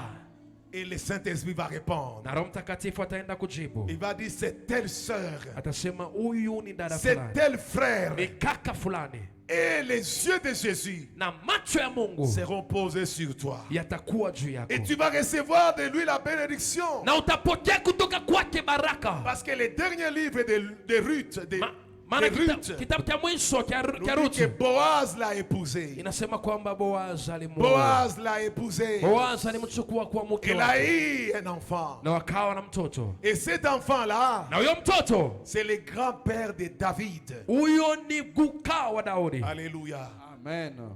Une femme étrangère. Mwanamke mgeni, Une femme qui n'était pas juive. mwanamke ambaye hakuwa Myahudi, Une femme qui était bannie. mwanamke ambaye alikuwa amekataliwa katika Mais elle a society, trouvé faveur aux yeux de Boaz. lakini akapata kibali machoni pa Boaz. Tu étais sans valeur. Ulikuwa hauna na maana yoyote, Tous les gens te méprisaient. watu wote walikuwa wakikudharau, Mais je suis en train de dire à quelqu'un lakini nanena na mtu mmoja, d'être seulement debout en train de travailler. endelea kuwa umesimama ukifanya kazi, Et Jésus-Christ va te localiser. na Yesu Kristo ataenda kuloketa Ce que tu as comme intention de prière, ile ambao unao kama hitaji ya c'est maombi, une petite chose de rien du ni kitu tout. kidogo, Car Jésus-Christ, maana Yesu Kristo il a tout. akona kila kitu Et te Amen. bénira. Te bénira. na atakubariki, Amen. Te bénira. atakubariki. Si tu cherches du travail, Kama unahitaji kazi, je vais te montrer les secrets. nitakwambia siri. Sois debout en train de travailler dans cette église. uwe umesimama ukifanya kazi kanisani. Si tu veux le mariage, Ukihitaji ndoa, tu dis à Dieu, ambia Bwana, j'ai plus de 25 ans. niko na zaidi ya miaka 25. Je n'ai même pas un ami. Sina rafiki. Mon âge a avancé. Miaka yangu yamesonga. Bientôt, je vais atteindre la ménopause. Sasa hivi muda sio mrefu nitaenda kuja katika hiyo Je vais te age ya montrer le menopause. secret. Nitakupea siri. Sois debout en train de travailler dans la Uwe moisson. umesimama ukifanya kazi shambani. Mountain of prayer, c'est ta moisson. Maombi yetu sisi ni kuwa katika shambani. Et je me rappelle bien Na nakumbuka vizuri de ce que Boaz a dit à Ruth. kile Boazi alimwambia Ruth, Ne t'éloigne pas de la moisson ici. usiwe mbali na shamba hii. Travaille dans cette moisson. Fanya kazi katika hii Parce que shamba, ta bénédiction en maana dépend. baraka yako itatoka hapo. Il y a des chrétiens Kuna Wakristo qui sont ici juste pour un temps. wako tu hapa kwa ajili ya muda mfupi, Parce qu'ils n'ont pas trouvé la solution ou la réponse à leur prière. kwa sababu hajapata jibu ama suluhisho kwa tatizo Tu ne lake. peux pas conduire Dieu. Hawezi ukamwongoza C'est Mungu, Dieu qui te conduit. ni Mungu anakuongoza. Sois seulement debout en train de travailler. Uwe tu umesimama ukifanya kazi, Travaille sérieusement. fanya kazi kwa bidii. Le Dieu Tout-Puissant, Mungu mwenye nguvu il te localise ataenda kuloketa et il te bénira. na atabariki maisha yako. Ça ne sert à rien de quitter, d'aller ailleurs. Haifai kuondoka kwenda mahali kwingine, Car ta bénédiction est ici. maana baraka yako iko mahali hapa. C'est ici où Dieu veut te Ni bénir. hapa ndio Bwana anataka kukubariki. Si tu es en train de m'écouter bien, Kama unanisikiliza tu vizuri, vas bien acclamer le Seigneur utaenda des kupika Seigneurs, makofi kwa ajili ya Bwana wa le roi Bwana des rois. na mfalme wa wafalme. C'est ici ta moisson. Mahali hapa ndio kuna hiyo mavuno C'est yako. ici le lieu de ta bénédiction. Mahali hapa ndio kuna mahali ya baraka yako. Travaille sérieusement Fanya kazi kwa bidii et Dieu te bénira. na Mungu atakubariki. S'il ne te bénit pas, Kama akubariki, tu vas parler avec le berger. utaongea na mchungaji, Tu vas dire, umwambie le pasteur Jonathan Pastor Jonathan nous avait menti. alitudanganya Et moi, je vais prier pour toi. na mimi nitakuombea. Alléluia. Amen. Parce que je suis le témoignage de ce que je suis en train de donner. Kwa sababu mimi ni ushuhuda ya kitu ambacho ninachokwambia. Le Dieu que je prêche, Mungu nayemhubiri c'est un Dieu de bénédiction. ni Mungu wa baraka, Il est le Dieu à qui appartient toute la rétribution. ni Mungu mwenye kila kitu. Je suis au service de Dieu. Niko katika kazi ya Mungu, Je suis en train de vivre les merveilles de Dieu. niko naishi mema ya Mungu. Bientôt, je retournerai en ce lieu pour témoigner. Muda si mrefu nitarudi mahali hapa kuja Ce kushuhudia que je suis en train de faire, bientôt, je vais arriver à la fin. kile niko nafanya, nitafika mwisho. Juste pour vous encourager. Hili nikapate tu kuachia moyo. Travaillez d'abord. Fanyeni kwa kazi kwanza. Dieu sait que tu as l'âge nubile. Mungu anajua kama miaka yako imesonga, Il va te donner un mari. atakupatia mume. Le mari, c'est un petit problème. Mume ni kitu kidogo sana. Est-ce qu'on t'a dit que tous les maris sont finis? Uliambiwa kama wanaume wote wameisha? Tous les maris sont finis. Wanaume wote wameisha? Alors, Sasa Dieu connaît ton mari par son nom. Mungu anamjua mume wako kwa Il a jina, déjà préparé. ameshamwandaa tayari, Il est dans une maison de préparation. eko katika nyumba ya Dieu est en maandalizi, train de le façonner. eko namtengeneza Dieu vizuri, est en train de le bénir. eko nambariki Et il va l'envoyer vers toi. na atakaenda mtuma kwako. Sois seulement en train de travailler. Uwe tu katika kazi ukifanya kazi, Sois au service de Dieu. uwe kwa kazi ya Mungu Et il te bénira. na Mungu atakubariki. Qu'est-ce que la promotion au travail? Hiyo kuinuliwa kazini ni nini? Travail. Fanya kazi, Dieu va te bénir. Mungu atakubariki. Je connais un homme qui s'appelle Najua mtu Mardoché. anaitwa Mordekai. Il était un simple huissier. Mordekai alikuwa tu mlinzi wa kawaida, Huissier dans le palais royal. alikuwa tu mtu akiangalia angalia vitu Son travail katika était hiyo d'ouvrir ikulu. la barrière, Yeye fermer kazi la yake kufungua barrière. mlango, kufunga. Avec la chaleur ici. Na joto kama hii tunayo sasa hivi. Il transpirait comme moi. Imagine alikuwa akitoka Frappé jasho par kama le vile. soleil. Jua ikamchapa Il a même noirci. hadi akawa mweusi, Mais il travaillait bien. Il lakini travaillait. alikuwa anafanya kazi kwa bidii. Le Dieu de Esther Na Mungu wa Esther a libéré des bénédictions. aliachilia mabaraka. Mardoché n'est pas mort huissier. Mordekai akukufa kwa mlinzi, Et il est mort ministre. alikufa waziri. Parce que ce que tu fais, Maana kile unachokifanya même si c'est petit, hata hata kama ni kidogo, sois seulement fidèle. lakini uendelea kuwa mwaminifu. Quand Dieu vous confie des petites choses, Wakati Mungu anawapea vitu vidogo, faites-les bien avec fidélité. muyafanye vizuri na uaminifu wote. Et quand Dieu voit que vous êtes fidèle dans de petites choses, Na wakati Mungu atakaoona uaminifu wenu kwa vitu vidogo, il va vous confier des grandes responsabilités. ataenda kuwapea majukumu ya vitu vikubwa. Il va vous confier des grandes responsabilités. Atawapea majukumu kwa vitu vikubwa. Parce qu'il est le Dieu de visitation. Maana yeye ni Mungu anayetembelea watu. Alléluia. Amen. Les choses de Dieu, Mambo ya Mungu c'est vraiment très bon. ni mazuri sana. Ça dépasse même les poulets grillés. Yanazidi hata Ufime. hata kuku ambayo imekaangwa ama imechomwa. Ça dépasse ces choses. Imeyazidi. Genèse chapitre 49, le verset 25 nous dit ceci. Mwanzo 49 na mstari wa 25 nasema hivi. C'est l'œuvre du Dieu de ton père qui t'aidera. Ni kazi ya Mungu baba yako itakayokusaidia. C'est l'œuvre du Tout-Puissant qui te bénira. Ni kazi ya Mungu mwenye nguvu Les itakayokubariki. bénédictions des cieux, Baraka kutoka mbinguni. des bénédictions d'en bas. Baraka ya chini. Si tu travailles pour le Seigneur, Ukimtumikia Bwana, il va secouer les ciels. ataenda Amen. kutikisa mbingu. Parce que nos bénédictions Maana baraka zetu sont là-bas dans les ciels. ziko huko mbinguni. Nos bénédictions Baraka zetu ne sont pas sur la terre. haziko hapa duniani, Là, dans les ciels. huko mbinguni. Genèse 49, 25. Mwanzo 49:25. C'est l'œuvre du Dieu Tout-Puissant qui te bénira. Ni kazi ya Mungu mwenye nguvu itakayokubariki. Des bénédictions des cieux Baraka kutoka mbingu et des bénédictions de la terre. na baraka kutoka hapa duniani. La Bible déclare Biblia inasema que nous sommes bénis en Jésus-Christ dans les lieux célestes. kwamba tumebarikiwa ndani ya Yesu Kristo katika eneo ya Toutes les mbinguni. bénédictions proviennent d'en haut. Baraka yote inatoka mbinguni. Même le Saint-Esprit, Hata Roho Mtakatifu là en haut. anatoka huko mbinguni. Même Jésus-Christ, Hata Yesu mwenyewe là en haut, c'est là où il venait. mbinguni, alitoka mbinguni. La pluie de la bénédiction, Mvua ya baraka là au ciel. huko La mbinguni. rosée qui descend sur la montagne, Hiyo umande ambayo inashuka hapo elle mlimani descendait là en ilikuwa haut. natoka kule mbinguni. Dieu sécurise tes bénédictions. Mungu analinda baraka yako. Si tes bénédictions sont sur la terre, Kama baraka yako iko hapa duniani, le diable qui est voleur, il peut venir pour les piller. ibilisi ambaye ni mwizi atakuja ili aibe. Dieu garde les bénédictions de tous les chrétiens là en haut. Mungu analinda baraka ya Wakristo wote kule mbinguni. Tout ce qu'il va libérer, Yote ça va atakayoachilia provenir là en haut. yatatoka Amen. huko mbinguni. Mais Dieu veut que tu sois en train de travailler comme Ruth. Na Mungu anatamani ukapate kutumika kama Ruth. Travaille comme Ruth. Tumika kama Ruth. Il y a des chrétiens qui disent, Seigneur, j'ai beaucoup travaillé. Kuna Wakristo Maintenant, wanasema, j'ai d'abord arrêté. Bwana, nimetumika sana sasa hivi inabidi nipumzike kwanza, niache J'attends que kwanza. Dieu me bénisse. Nasubiria Mungu anibariki. Et puis je vais continuer encore Na à travailler. nitaendelea baadaye kufanya kazi. Ça, c'est une fausse stratégie. Hiyo ni strategy ambayo ni Ruth ya était uongo. toujours debout. Ruth alikuwa tu amesimama. Est-ce qu'il y a des Ruth dans cette église? Kunao marutu wako hapa kanisani. Soyez debout en train de travailler. Uwe mumesimama mukifanya Ne vous kazi ya reposez Mungu. pas du tout. Musipumzike Jusqu'à ce que Dieu vous bénira. hadi wakati Mungu atakapoachilia baraka ama kuwabariki. Alléluia. Amen. Amen. La quatrième partie. Na sehemu ama kipengele cha nne, Si le kama temps est arrivé, vous allez me faire signe. una- Homme de Dieu, vous allez me signaler. Comme ça, je vais arrêter l'enseignement. sawa sawa. Alléluia. Amina. Amen.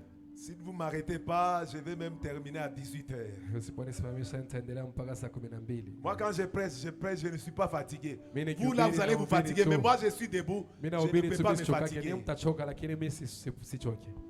Parce que je sais que je suis en train de travailler pour lui. Kwa sababu mimi najua ninamtumikia yeye Et il va me bénir. na atanibariki. Amen. Amina.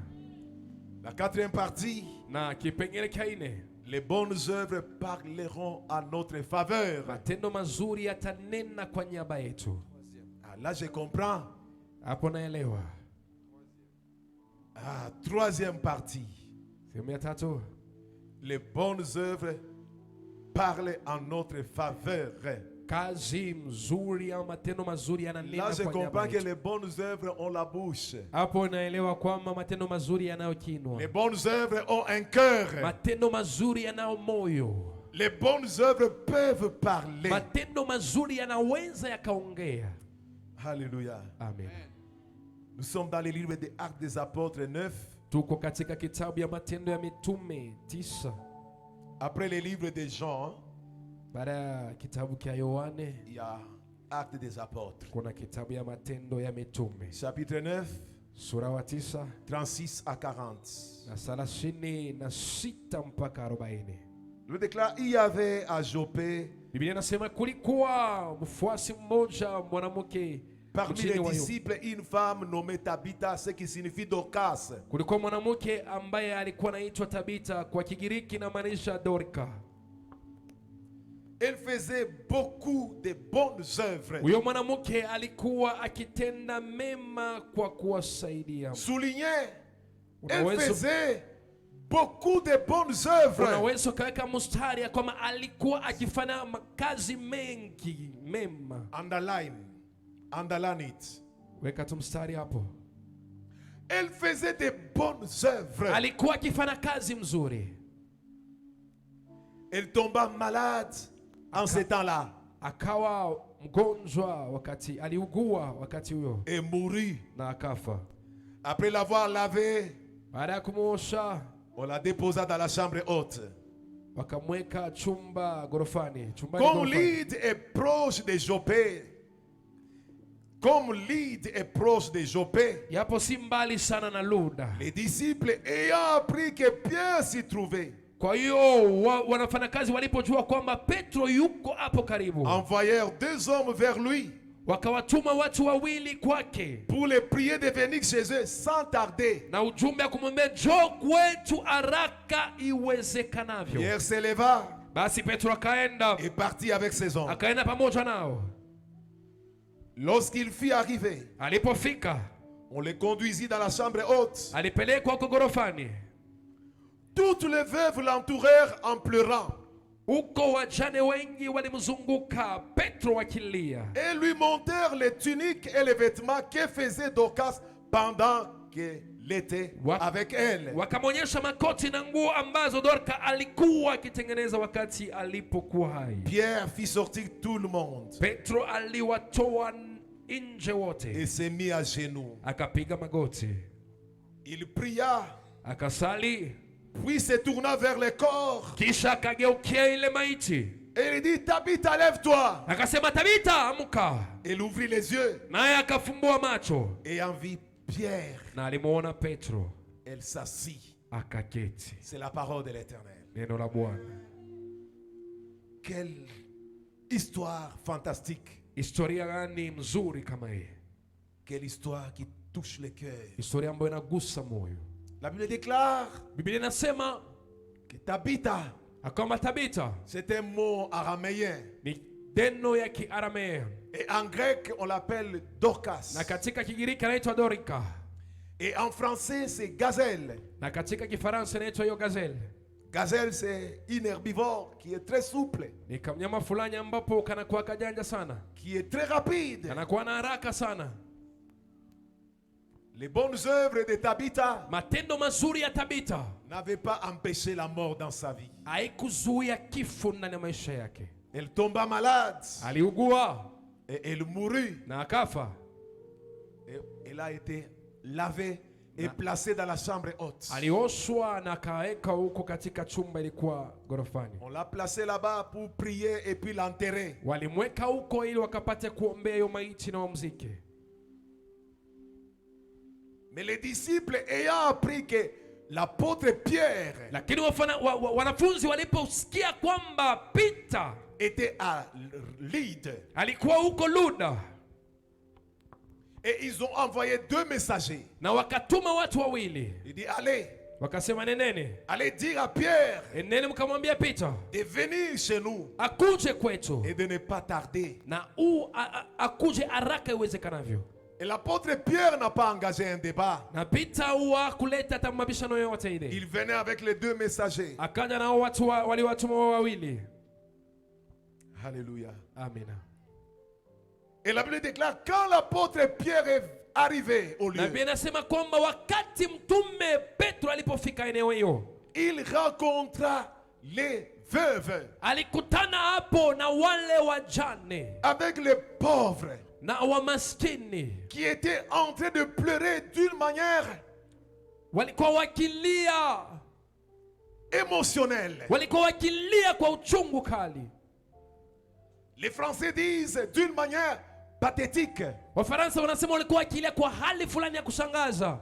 Ça suscitait les grandes émotions. Yani ilikuwa naleta machungu makali sana.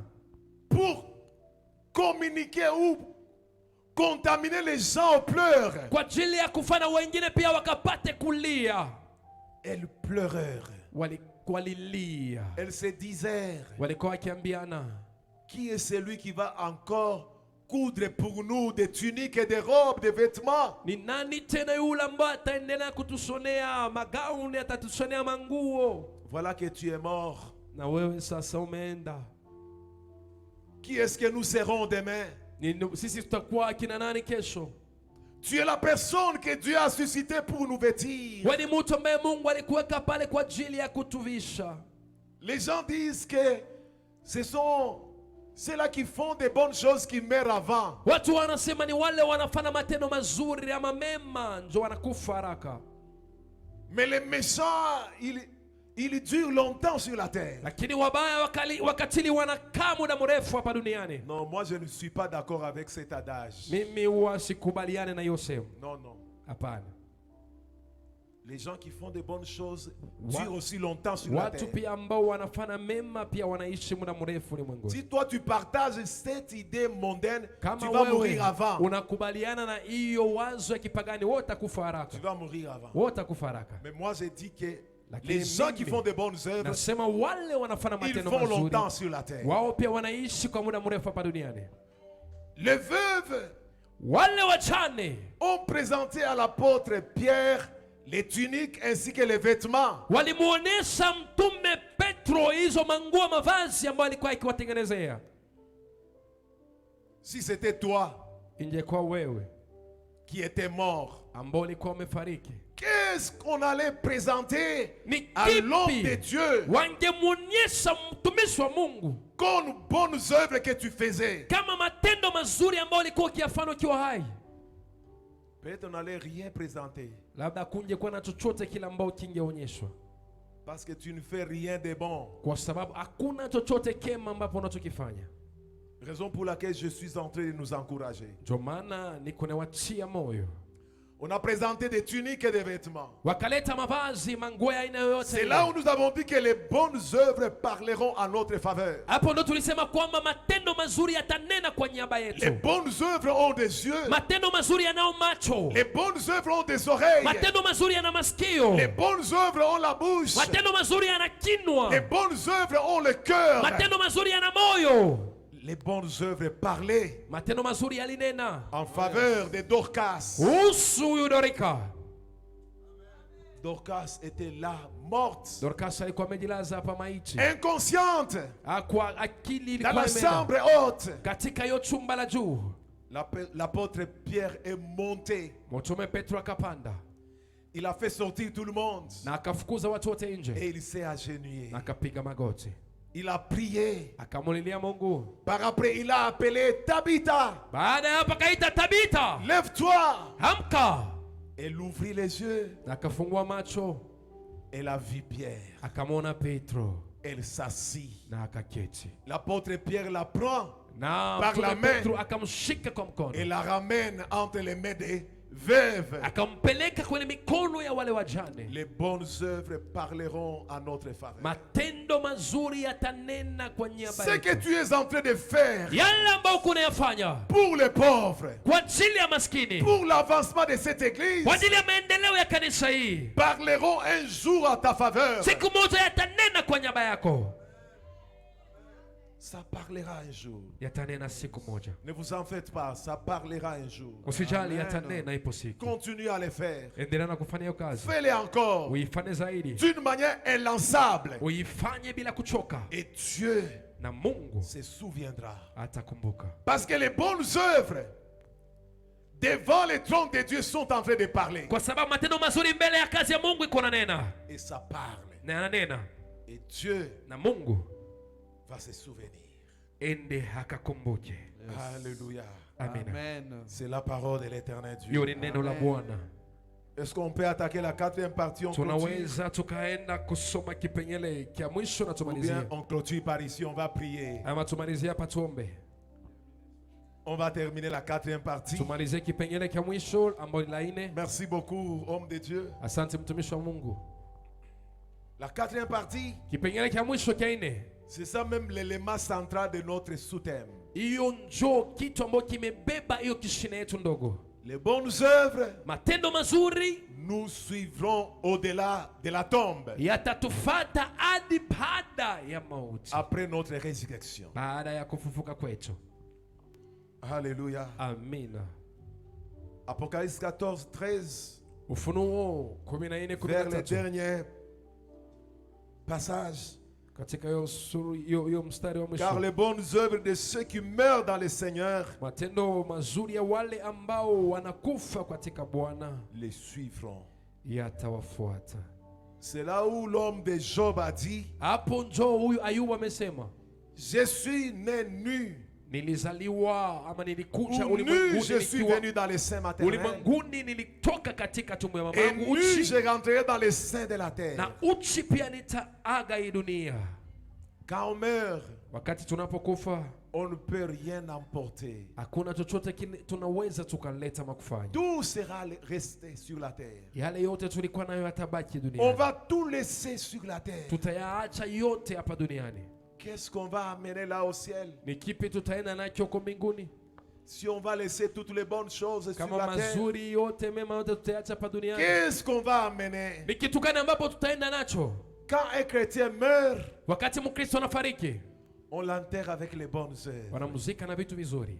On l'enterre pas avec de l'or ni de l'argent. Hawamuziki na dhahabu wala fedha, On l'enterre avec les bonnes œuvres. wanamuzika na matendo mazuri. Quand un chrétien ressuscite, Wakati Mkristo anafufuka, il ressuscite avec les bonnes œuvres. anafufuka na matendo Parce mazuri. que l'apôtre Paul nous dit ceci. Maana mtume Paulo anasema hivi Dans 1 Thessaloniciens 4, 16, katika Wathesalonike wa kwanza il dit ile le Seigneur a 16, un signal donné. anasema Bwana, Au cri de l'archange, kuna hiyo kelele ya malaika, au son de la trompette, kwa hiyo kelele ya tarumbeta, les morts en Christ ressusciteront. waliokufa katika Kristo Et watafufuka, nous les vivants qui serons restés, na sisi walio hai nous tutakaobaki serons transformés tutabadilishwa, en un clin d'œil tutabadilishwa kwa muda hapo hapo, pour l'enlèvement kwa ajili ya kuinuliwa, à la ya kukombolewa rencontre ama du Seigneur kuchukuliwa. dans les airs. Kwa hiyo kwenda kukutana na Bwana huko juu. Un jour, Siku moja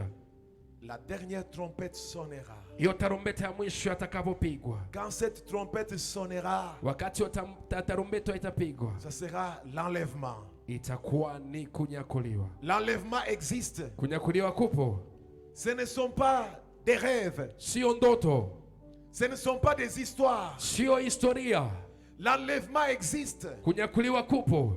Ce que Dieu a dit, Yale Mungu aliyoyasema il va l'accomplir. atayafanya, atayatimiza. Ce que nous attendons Yale tunayoyasubiria dans notre époque ici, katika hii generation yetu hii c'est l'enlèvement. ni kunyakuliwa, Parce que tous les signaux kwa sababu alama zote ont été donnés dans les livres de Matthieu 24. ambao zililetwa katika kitabu cha Mathayo 24, Qu'une nation s'élèvera contre une autre kwa nation. taifa moja itainuka kwa taifa lingine. Les enfants seront difficiles à leurs parents. Watoto watakuwa vichwa ngumu kwa wazazi. L'amour du grand nombre se refroidira. Mapenzi ya wengi yatapungua. La foi va baisser. Imani yatashuka. Ce sont les signes de la fin du monde. Hizi ni alama za siku za nyakati ya mwisho. Et quand vous allez voir ces choses, Na wakati mtakapoona vitu kama hizo, dites que le Seigneur est prêt. semeni ya kwamba milele Quand Bwana les yupo disciples karibu. étaient en train de faire l'entretien avec Jésus Wakati wanafunzi walikuwa wakiongea na Yesu sur la montagne, hapo mlimani, sur la montagne de prière, hapo mlimani wa maombi à Naïoth, huko na yote, Jésus a dit, Yesu akasema, je m'en vais. naenda Vous préparez une place. kuandalieni nafasi, Car il y a plusieurs demeures dans la maison de maana mon kuna Père. makao mengi kwa nyumba ya babangu, Puis je reviendrai pour vous prendre. kisha nitarejea kuwachukua. Un ange dit, Le Jésus que vous voyez être enlevé, c'est la même manière qu'il va encore descendre. Jésus revient bientôt. Jésus revient bientôt. Faites les bonnes œuvres. Je sais que les bonnes œuvres ne sauvent pas, mais nous sommes sauvés pour les bonnes œuvres. Le livre de Timothée nous dit, nous ne sommes pas sauvés par les bonnes œuvres, mais l'apôtre Jean nous dit, nous sommes sauvés pour les bonnes œuvres.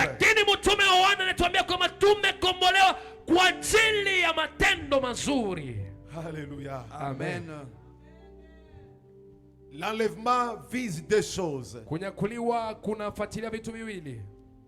La première chose, c'est le tribunal de Christ.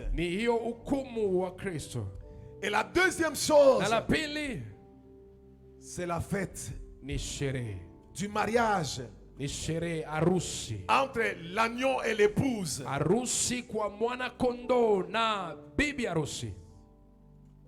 Dans le tribunal de Christ, tous les chrétiens se tiendront devant lui. Alléluia. Amen. Quand Dieu va nous enlever là au ciel, la première chose va viser le tribunal de Christ. Nous lisons dans les livres de 2 Corinthiens 5:10.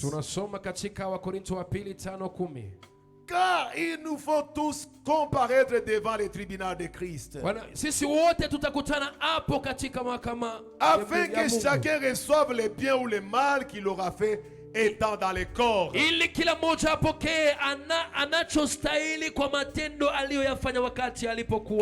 il nous faut tous comparaître devant le tribunal de Christ. Il y a un artiste congolais qui a chanté. Il a dit, tribunal de Christ sera là. Tu connais les chansons là? Le frère Patrice, c'est un Lingala. Le tribunal ya Nzambe ekozala. Alléluia. Amen. Mais ce n'est pas comme il a chanté. Il a dit le tribunal de Jésus-Christ, c'est pour juger les chrétiens. Non. Les chrétiens ne seront pas jugés. Parce que Romains chapitre 8, le verset 1 nous dit, il n'y a donc point aucune condamnation qui sont en Jésus-Christ. Les chrétiens ne seront pas jugés. Ils ne seront pas condamnés. Parce qu'à la croix, Jésus a pris nos péchés. Il s'est fait pécher pour que nous soyons appelés justice de Dieu. Tout celui qui reçoit Jésus comme Seigneur et Sauveur, il ne sera plus condamné. La condamnation est tombé sur lui. Le châtiment qui nous donne la paix est tombé sur lui. Jésus a pris nos péchés et il les a amenés au loin. Qui est celui qui va condamner les élus de Dieu? C'est Dieu qui les justifie. Il les justifie par la mort de Jésus. Vous savez ce que Jésus a fait? À la croix, il a été crucifié. Jésus aussi a crucifié les péchés. Quand Jésus a été enterré, il a été enterré avec les péchés. Et quand Jésus est ressuscité, les péchés sont restés dans la tombe. Et il est sorti vainqueur. L'apôtre Paul dit, mort, Où est ta victoire? Alléluia. Amen. Nous avons un Dieu Tunaye Mungu qui a vaincu la mort. ambaye alishinda mauti. Les musulmans ont un Dieu Waislamu wako na Mungu qui n'a pas vaincu la mort. akushinda mauti. Ils ont un prophète Wako na nabii qui n'a pas vaincu la mort. akushinda mauti. Les bouddhistes ont un Dieu Wabudista pia wako na qui Mungu n'a pas vaincu la mort. akushinda mauti. Mais nous avons un Dieu Lakini sisi tunaye qui Mungu s'appelle Jésus de Nazareth. anaitwa Yesu wa Il Nazareti. est mort pour les Alikufa kwa chrétiens. ajili ya Wakristo Et il est ressuscité na vainqueur. akafufuka mshindi. Amen. Celui-là est le Dieu que nous adorons. Huyo ndio Mungu ambaye tunayemwabudu. Les chrétiens vont se tenir devant Jésus, Wakristo watasimama mbele ya Yesu, non pour être condamnés, si kwa ajili ya kwenda non kuhukumiwa, pour être jugés, sio kwa kwenda kupata hukumu yoyote mais ile, Jésus va regarder lakini Yesu atakaoangalia qu'est-ce que ces gens ont fait pour lui. watu walifanya nini kwa ajili yake. Jésus va maintenant analyser les bonnes œuvres. Ataenda sasa kuangalia na kuchunguza hayo matendo mazuri, Parce que Ephésiens 2:10 nous dit ceci: kwa sababu Efeso 2:10 inatuambia nous sommes son ouvrage sisi ni kazi ya mikono et a yake, été créé pour les bonnes œuvres tuliumbwa kwa ajili ya matendo mazuri. que Dieu a préparé d'avance Mungu aliandaa kabla afin que nous les pratiquions. ili tukapate kuyafanya Raison pour laquelle kazi. j'ai dit ceci: Ndio maana inasema hivi, les bonnes œuvres matendo yako mazuri que Dieu a mises dans la vie de tous les ile chrétiens ambayo Mungu aliweka kwa maisha ya kila Mkristo doivent être pratiquées par les chrétiens lui-même. lazima yafanyiwe kwa kazi na Mkristo C'est mwenyewe. là où Jésus va regarder. Hapo ndio Yesu akaangalia, Il va voir si tu as pratiqué toutes les bonnes œuvres qu'il a mis dans toi. ataangalia na kuona kama uliyafanyia kazi matendo yote Est-ce que mema tu aliyoweka ndani torchonnais mwako. bien l'église Ulikuwa unapiga deki kanisa vizuri sans murmurer mais en souriant? bila kulalama, lakini ukifanya ukiwa na tabasamu. Est-ce que tu chantais bien pour le Ulikuwa Seigneur? unaimba vizuri kwa ajili ya milele Bwana, Non pour te comparer à une autre personne. si kwa kujilinganisha na mtu mwingine ule, Parce que les chantes que vous voyez ici, kwa sababu waimbaji hao unaowaona des fois elles chantent pour se comparer. muda mwingine unawaona tu wanaimba tu, lakini kwa Si tu es venu dans kujilinganisha. cette église, mountain of prayer, Kama ulikuja katika hii kanisa et ulima la que tu es maombi, venu pour chanter et se comparer, umekuja kwa ajili kuimba na kujilinganisha, tu ne recevras pas de récompense. hautapata taji yoyote ama baraka Mais yoyote. si tu es venu pour chanter, Lakini kama ulikuja kwa ajili ya afin kuimba que l'œuvre de Dieu avance, ili kazi ya Mungu iende mbele, attends-toi à une récompense. tarajia baraka. Si ton travail est là, Kama kazi yako ni pale en train d'arranger le son, unatengeneza mitambo, fais-le bien. uifanye vizuri, Ne le fais pas par contrainte. usifanye tu na moyo Fais-le pande, de tout bon cœur. usifanye shingo pande, ufanye na moyo Car le wote, Seigneur te na wa milele récompensera. Bwana atakulipa. Quand on te dit de prêcher, Kama wakikwambia uhubiri, prêche très bien. hubiri vizuri Comme si c'est la fin du monde. kama ni mwisho wa dunia, Et quand tu vas le faire bien, na wakati utakapoifanya vizuri Dieu te bénira. Mungu atakubariki. Si tu as le don de prophétie, Kama unayo kipaji cha unabii, prophétise bien. tabiri vizuri, Ne cherche pas à arranger une prophétie. usitafute kutengeneza unabii. Si Dieu t'a dit que va dire à cette soeur Kama Mungu alikutuma umwambie huyo dada qu'elle arrête cette mauvaise voie, elle va mourir. aache hiyo njia mbaya, atafariki, Va, enda dis seulement ce que Dieu t'a dit. sema kile Mungu alikwambia. N'ajoute pas de piment ou bien de sel. Usiongeze sijue pilipili, kachumbari, Ce qu'il chumvi. t'a dit là, Kila c'est alichokwambia ce que tu vas libérer. hiyo tu ndio utakayoisema. Que cette personne s'énerve ou pas, Huyo mtu akasirike wala hapana, toi tu as fait ta part ulifanya sehemu yako et Dieu te bénira. na Mungu atakubariki. Si cette personne va quitter l'église, Kama huyo mtu atatoka kanisani, c'est son affaire. hiyo ni kazi Mais yake, toi tu as fait ta part. lakini wewe ulifanya sehemu Et yako Dieu te na bénira.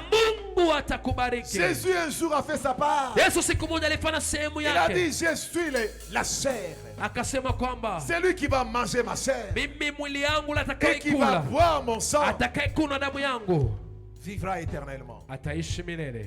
Les gens ont dit, Watu wakasema, cet enseignement est dur. hii sasa mafunzo yanakuwa ngumu. Qui va les supporter? Ni nani Et atakayevumilia? ils ont abandonné Jésus. Wengine wakamwachia Ils Yesu. étaient très nombreux, Wakawa wengi, 70 personnes. walikuwa watu 70. Et 12 sont restés. Na wa 12 pekee ndio walibaki. Jésus ayant tourné vers les 12, Yesu akageukia hao wa 12. il a dit, et vous là-bas, Akamwambia, nani sasa? pourquoi vous ne partez Kwa pas? nini amuende pia? Simon Pierre, Peter akamwambia, il a dit, à qui irions-nous? akamwambia twende kwa nani? Car tu as les paroles de la Maana ndani vie. mwako kuna misemo ya uzima. Restez dans cette église. Mubaki na kanisa. Restez dans la montagne de Mubaki prière. katika mlima wa maombi. Car il y a la parole de la vie. Ana kuna neno la Il y a la uhai. parole de la vie. Kuna neno lina uzima. Dieu vous bénira. Mungu Et atawabariki il va vous transformer. na ataenda kuwabadilisha. C'est ces jours-là, Jésus va regarder. Hiyo siku ndo Yesu akaangalia. Il t'appelle par ton nom. Anakuita kwa jina lako. Il dit, mon fils Samuel, Anasema, mwanangu Samueli, tiens-toi devant moi. simama mbele yangu. Et Jésus regarde son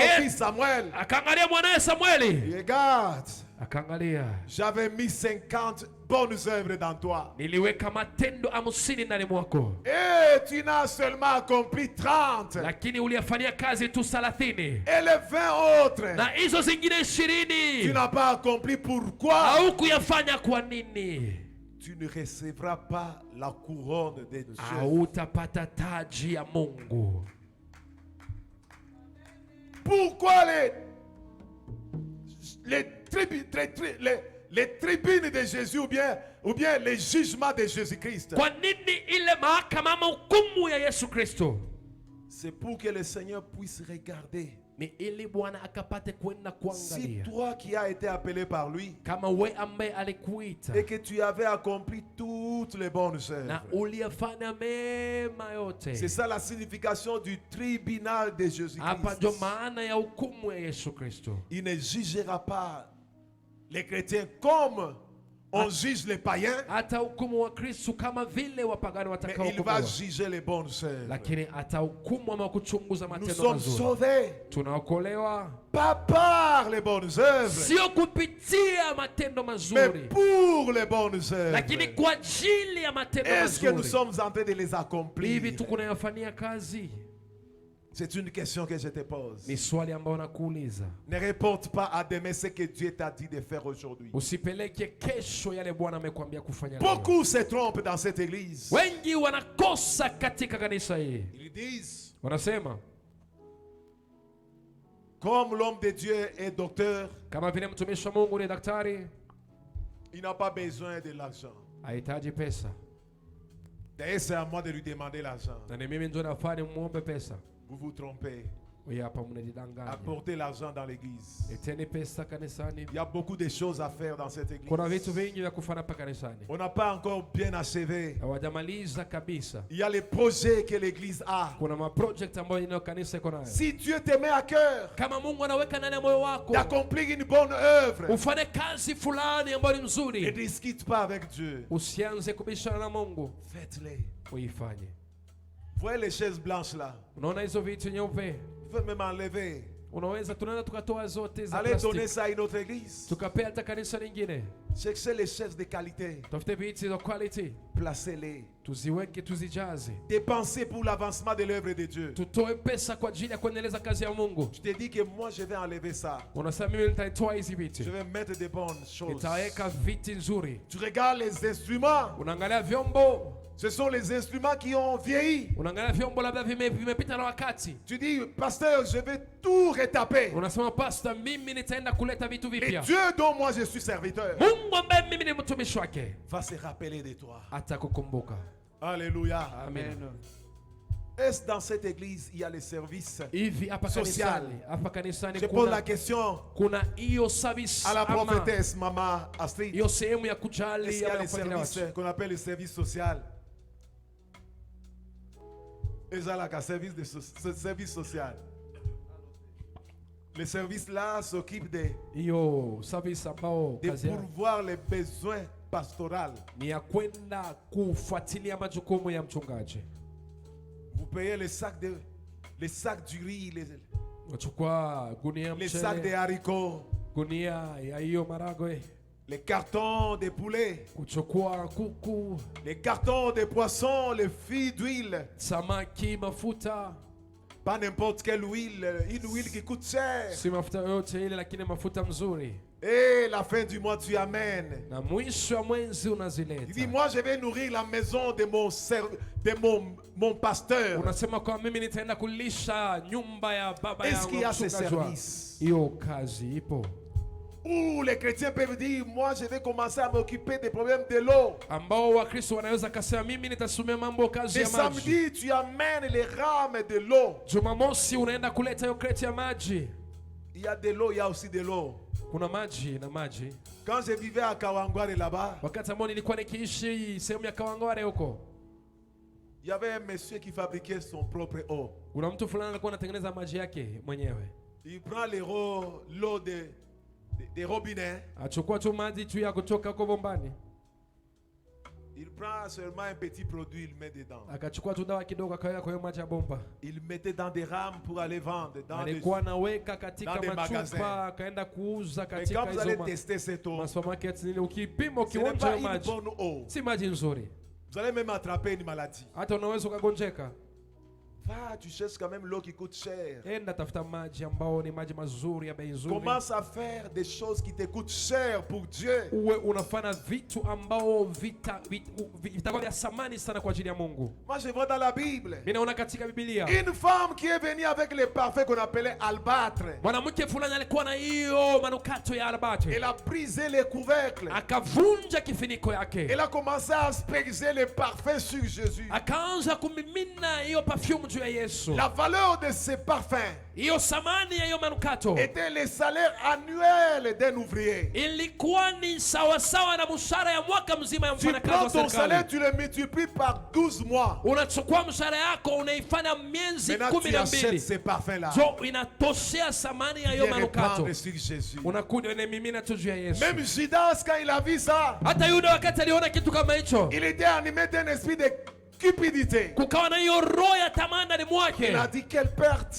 Akasema hii ni pesa On tunapoteza. pouvait vendre, on donne de l'argent aux Tungechukua pauvres. tuuze pesa yetu pia hata Mais maskini. Jean écrit, Lakini Yohana il anaandika, a dit, il n'avait pas la douleur des pauvres parce qu'il était voleur. akasema hakuwa na hiyo machungu ya maskini, maana yeye kwa mwizi. Il voyait comment il va encore voler. Alikuwa anaona vile ataiba tena. Bien-aimés dans le Seigneur, Wapendwa katika Bwana, les bonnes œuvres parleront. matendo mazuri Quand vous yatanena. serez devant le tribunal de Christ, Wakati utakaponipata mbele ya hukumu ya Christ va vous Kristo, regarder. Kristo atakuangalia, Il va dire, maman, atasema mama yangu, est-ce que tu as tout accompli? hivi umefanya kila kitu. Il y a quelqu'un dans la Bible, c'est Kuna le dernier mtu, verset. kuna mtu katika Biblia hii, ni mstari ya mwisho, Le dernier verset, 2 Timothée mstari wa mwisho wa Timotheo wa pili 4:8. 4:8. La Bible déclare, j'ai combattu le bon combat. Biblia inasema nimelipiga vita J'ai achevé ipasavyo, la course. nikamaliza mbio, J'ai gardé la foi. nilitunza ama kuilinda Désormais, imani. Na kwa hiyo une couronne de justice kuna hiyo tuzo m'est ambayo réservée. Bwana ameniwekea Le Seigneur, le juste juge, wa milele, ambayo ni mwenye haki, me le donnera dans les jours-là, atanipatia hiyo siku, non seulement à moi seul, sio kwangu tu, mais à tous ceux qui auront aimé son avènement lakini kwa wote wale ambao watakaosubiria kuja kwake. dans le tribunal de Christ. Katika hiyo mahakama On va hukumu ya regarder les Bwana bonnes œuvres. wataangalia matendo mazuri, Si vous les avez bien kama accomplis, uliyafanya vizuri si vous les avez tout accomplis, ama kama uliyafanya yote, on va vous distribuer une couronne. utapewa tuzo. Alléluia. Amen. Une couronne d'or Tuzo la dhahabu sera remise itapewa aux chrétiens qui vont faire de bonnes kwa œuvres. Wakristo watakaoyafanya matendo mazuri. Il y aura des chrétiens Kutakuwa pia na Wakristo qui n'auront pas de couronne là au ciel hawatakuwa na tuzo kwa parce mbinguni, qu'ils ont reçu de bonnes œuvres maana walipokea matendo mazuri sans pour autant les accomplir. na hawakuyatimiza. Sans pour autant les accomplir. Hawakuyatimiza. Je ne suis pas en train de vous juger, Mimi siko hapa kwa ajili ya kuwahukumu, mais je suis en train de vous lakini encourager. niko niwapea tu moyo, Je vous encourage. niko niwapea moyo. Regardez encore avec Jésus. Qu'est-ce que Dieu vous a confié pour l'avancement de cette église? Cette église a beaucoup de projets. Ces projets seront accomplis avec ton concours. Quand tu vas bouger, quand tu vas bien secouer tes poches, tu donneras à Dieu une offrande pour pouvoir répondre à toutes les bonnes œuvres et que l'église puisse avancer. L'église a toujours des projets. Ces projets sont continuels. Est-ce que tu as toujours participé au projet de cette église? Quand on fait une demande, est-ce que tu as toujours bien répondu? Je viens t'encourager. Répondons favorablement à l'appel des fonds. Quand on dit nous voulons changer la chair, que tu puisses dire au pasteur, pasteur, moi seul je vais payer une nouvelle chair. Et Dieu se souviendra de toi. Dieu est dans sa parole. C'est cette parole qui est venue pour nous bénir. Dieu est dans sa parole. Les bonnes œuvres sont des œuvres qui vont toujours nous suivre. Quand nous allons mourir, nous serons comme des esprits. Mais les bonnes œuvres vont nous suivre là au ciel pour le tribunal de Christ. Est-ce qu'il y a-t-il quelqu'un qui a écouté la parole? Si tu as bien écouté la parole, tu vas acclamer le roi des rois. Tu vas bien acclamer le roi des rois. Tu vas bien acclamer le roi des rois. Les bonnes œuvres te suivent. Les bonnes œuvres te suivent. Même quand tu seras devant Jésus. Les bonnes œuvres sont des bonnes choses. Nous avions parlé de 4 choses pour conclure. Origine des bonnes œuvres. Ça provient de Dieu. Deuxième point. Quand est-ce que nous allons nous reposer de nos travaux? Soyons debout, en train de travailler pour le Seigneur, comme Ruth, et Dieu nous bénira. Le troisième point, les bonnes œuvres parleront en notre faveur. Faisons les bonnes œuvres continuellement, car ces bonnes œuvres parleront comme elles ont parlé devant Dorcas quand elle était morte.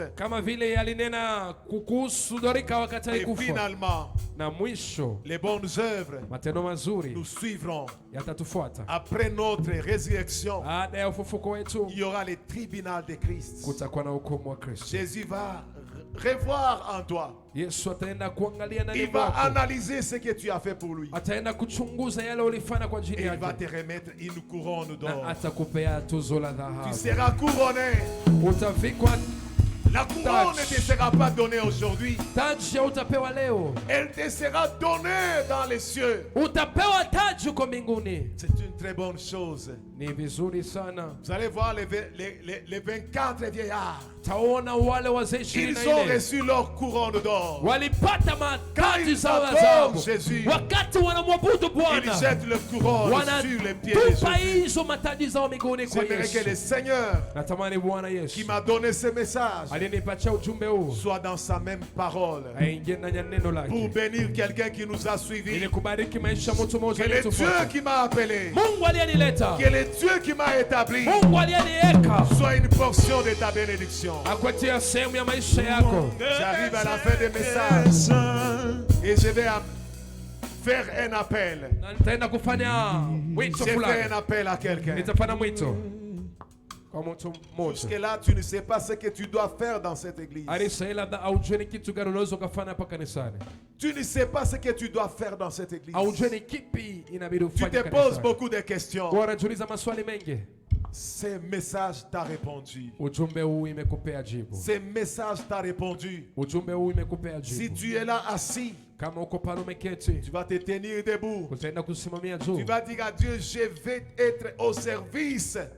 Utamwambia Bwana, mimi nataka nipate katika nijiweke katika service kwa kanisa hili. Nifanye kazi kwa ajili ya kanisa. Car ma bénédiction en dépend. Maana baraka yangu itatokea hapo. Tu vas te tenir debout là où tu es. Utasimamia juu mahali ulipo.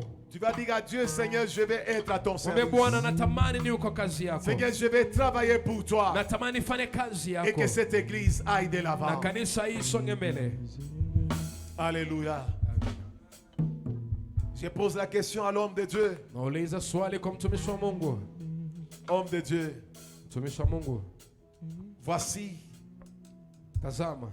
Les membres qui ont accepté de travailler pour l'avancement de cette œuvre. Watu ambao wamekubali kusimama na kufanya kazi kwa ajili ya kuendeleza kanisa. Et ils vont faire l'entretien avec l'homme de Dieu. Na wataenda kuongea pamoja na mtumishi wa Mungu. Et il va vous orienter. Na ataenda kuwasaidia kuongoza. Qu'est-ce que Dieu a mis dans votre cœur? Ni kitu gani ambao Bwana ameiweka ndani ya moyo wako? Parmi les choses que nous venons d'épingler. Kwa vitu ambapo tumeyaongelea. Et je vais prier pour vous. Na nitaenda kuombea. Et à la fin vous verrez le pasteur. Na mwisho mtamwona mchungaji. Il va vous orienter. Ataenda kuongoza. Éternel Dieu. Merci parce que la prédication a touché vivement les cœurs. J'ai prié pour ceux-là qui se portent garant et se mettre au service de Dieu. Et toi, les dieux, tu les béniras. Dans les noms précieux de Christ Jésus. Bénis le Seigneur Jéhovah. Donne la sagesse. Donne la foi. Donne les ailes. Qu'ils se mettent au travail. Et que l'église avance. Et qu'elle croisse. Qu'elle monte. Dans le nom de Jésus. J'ai prié avec action de grâce. Au nom de Jésus-Christ de Nazareth. Amen. Amen. Que le Seigneur vous bénisse abondamment. Amen. Amen.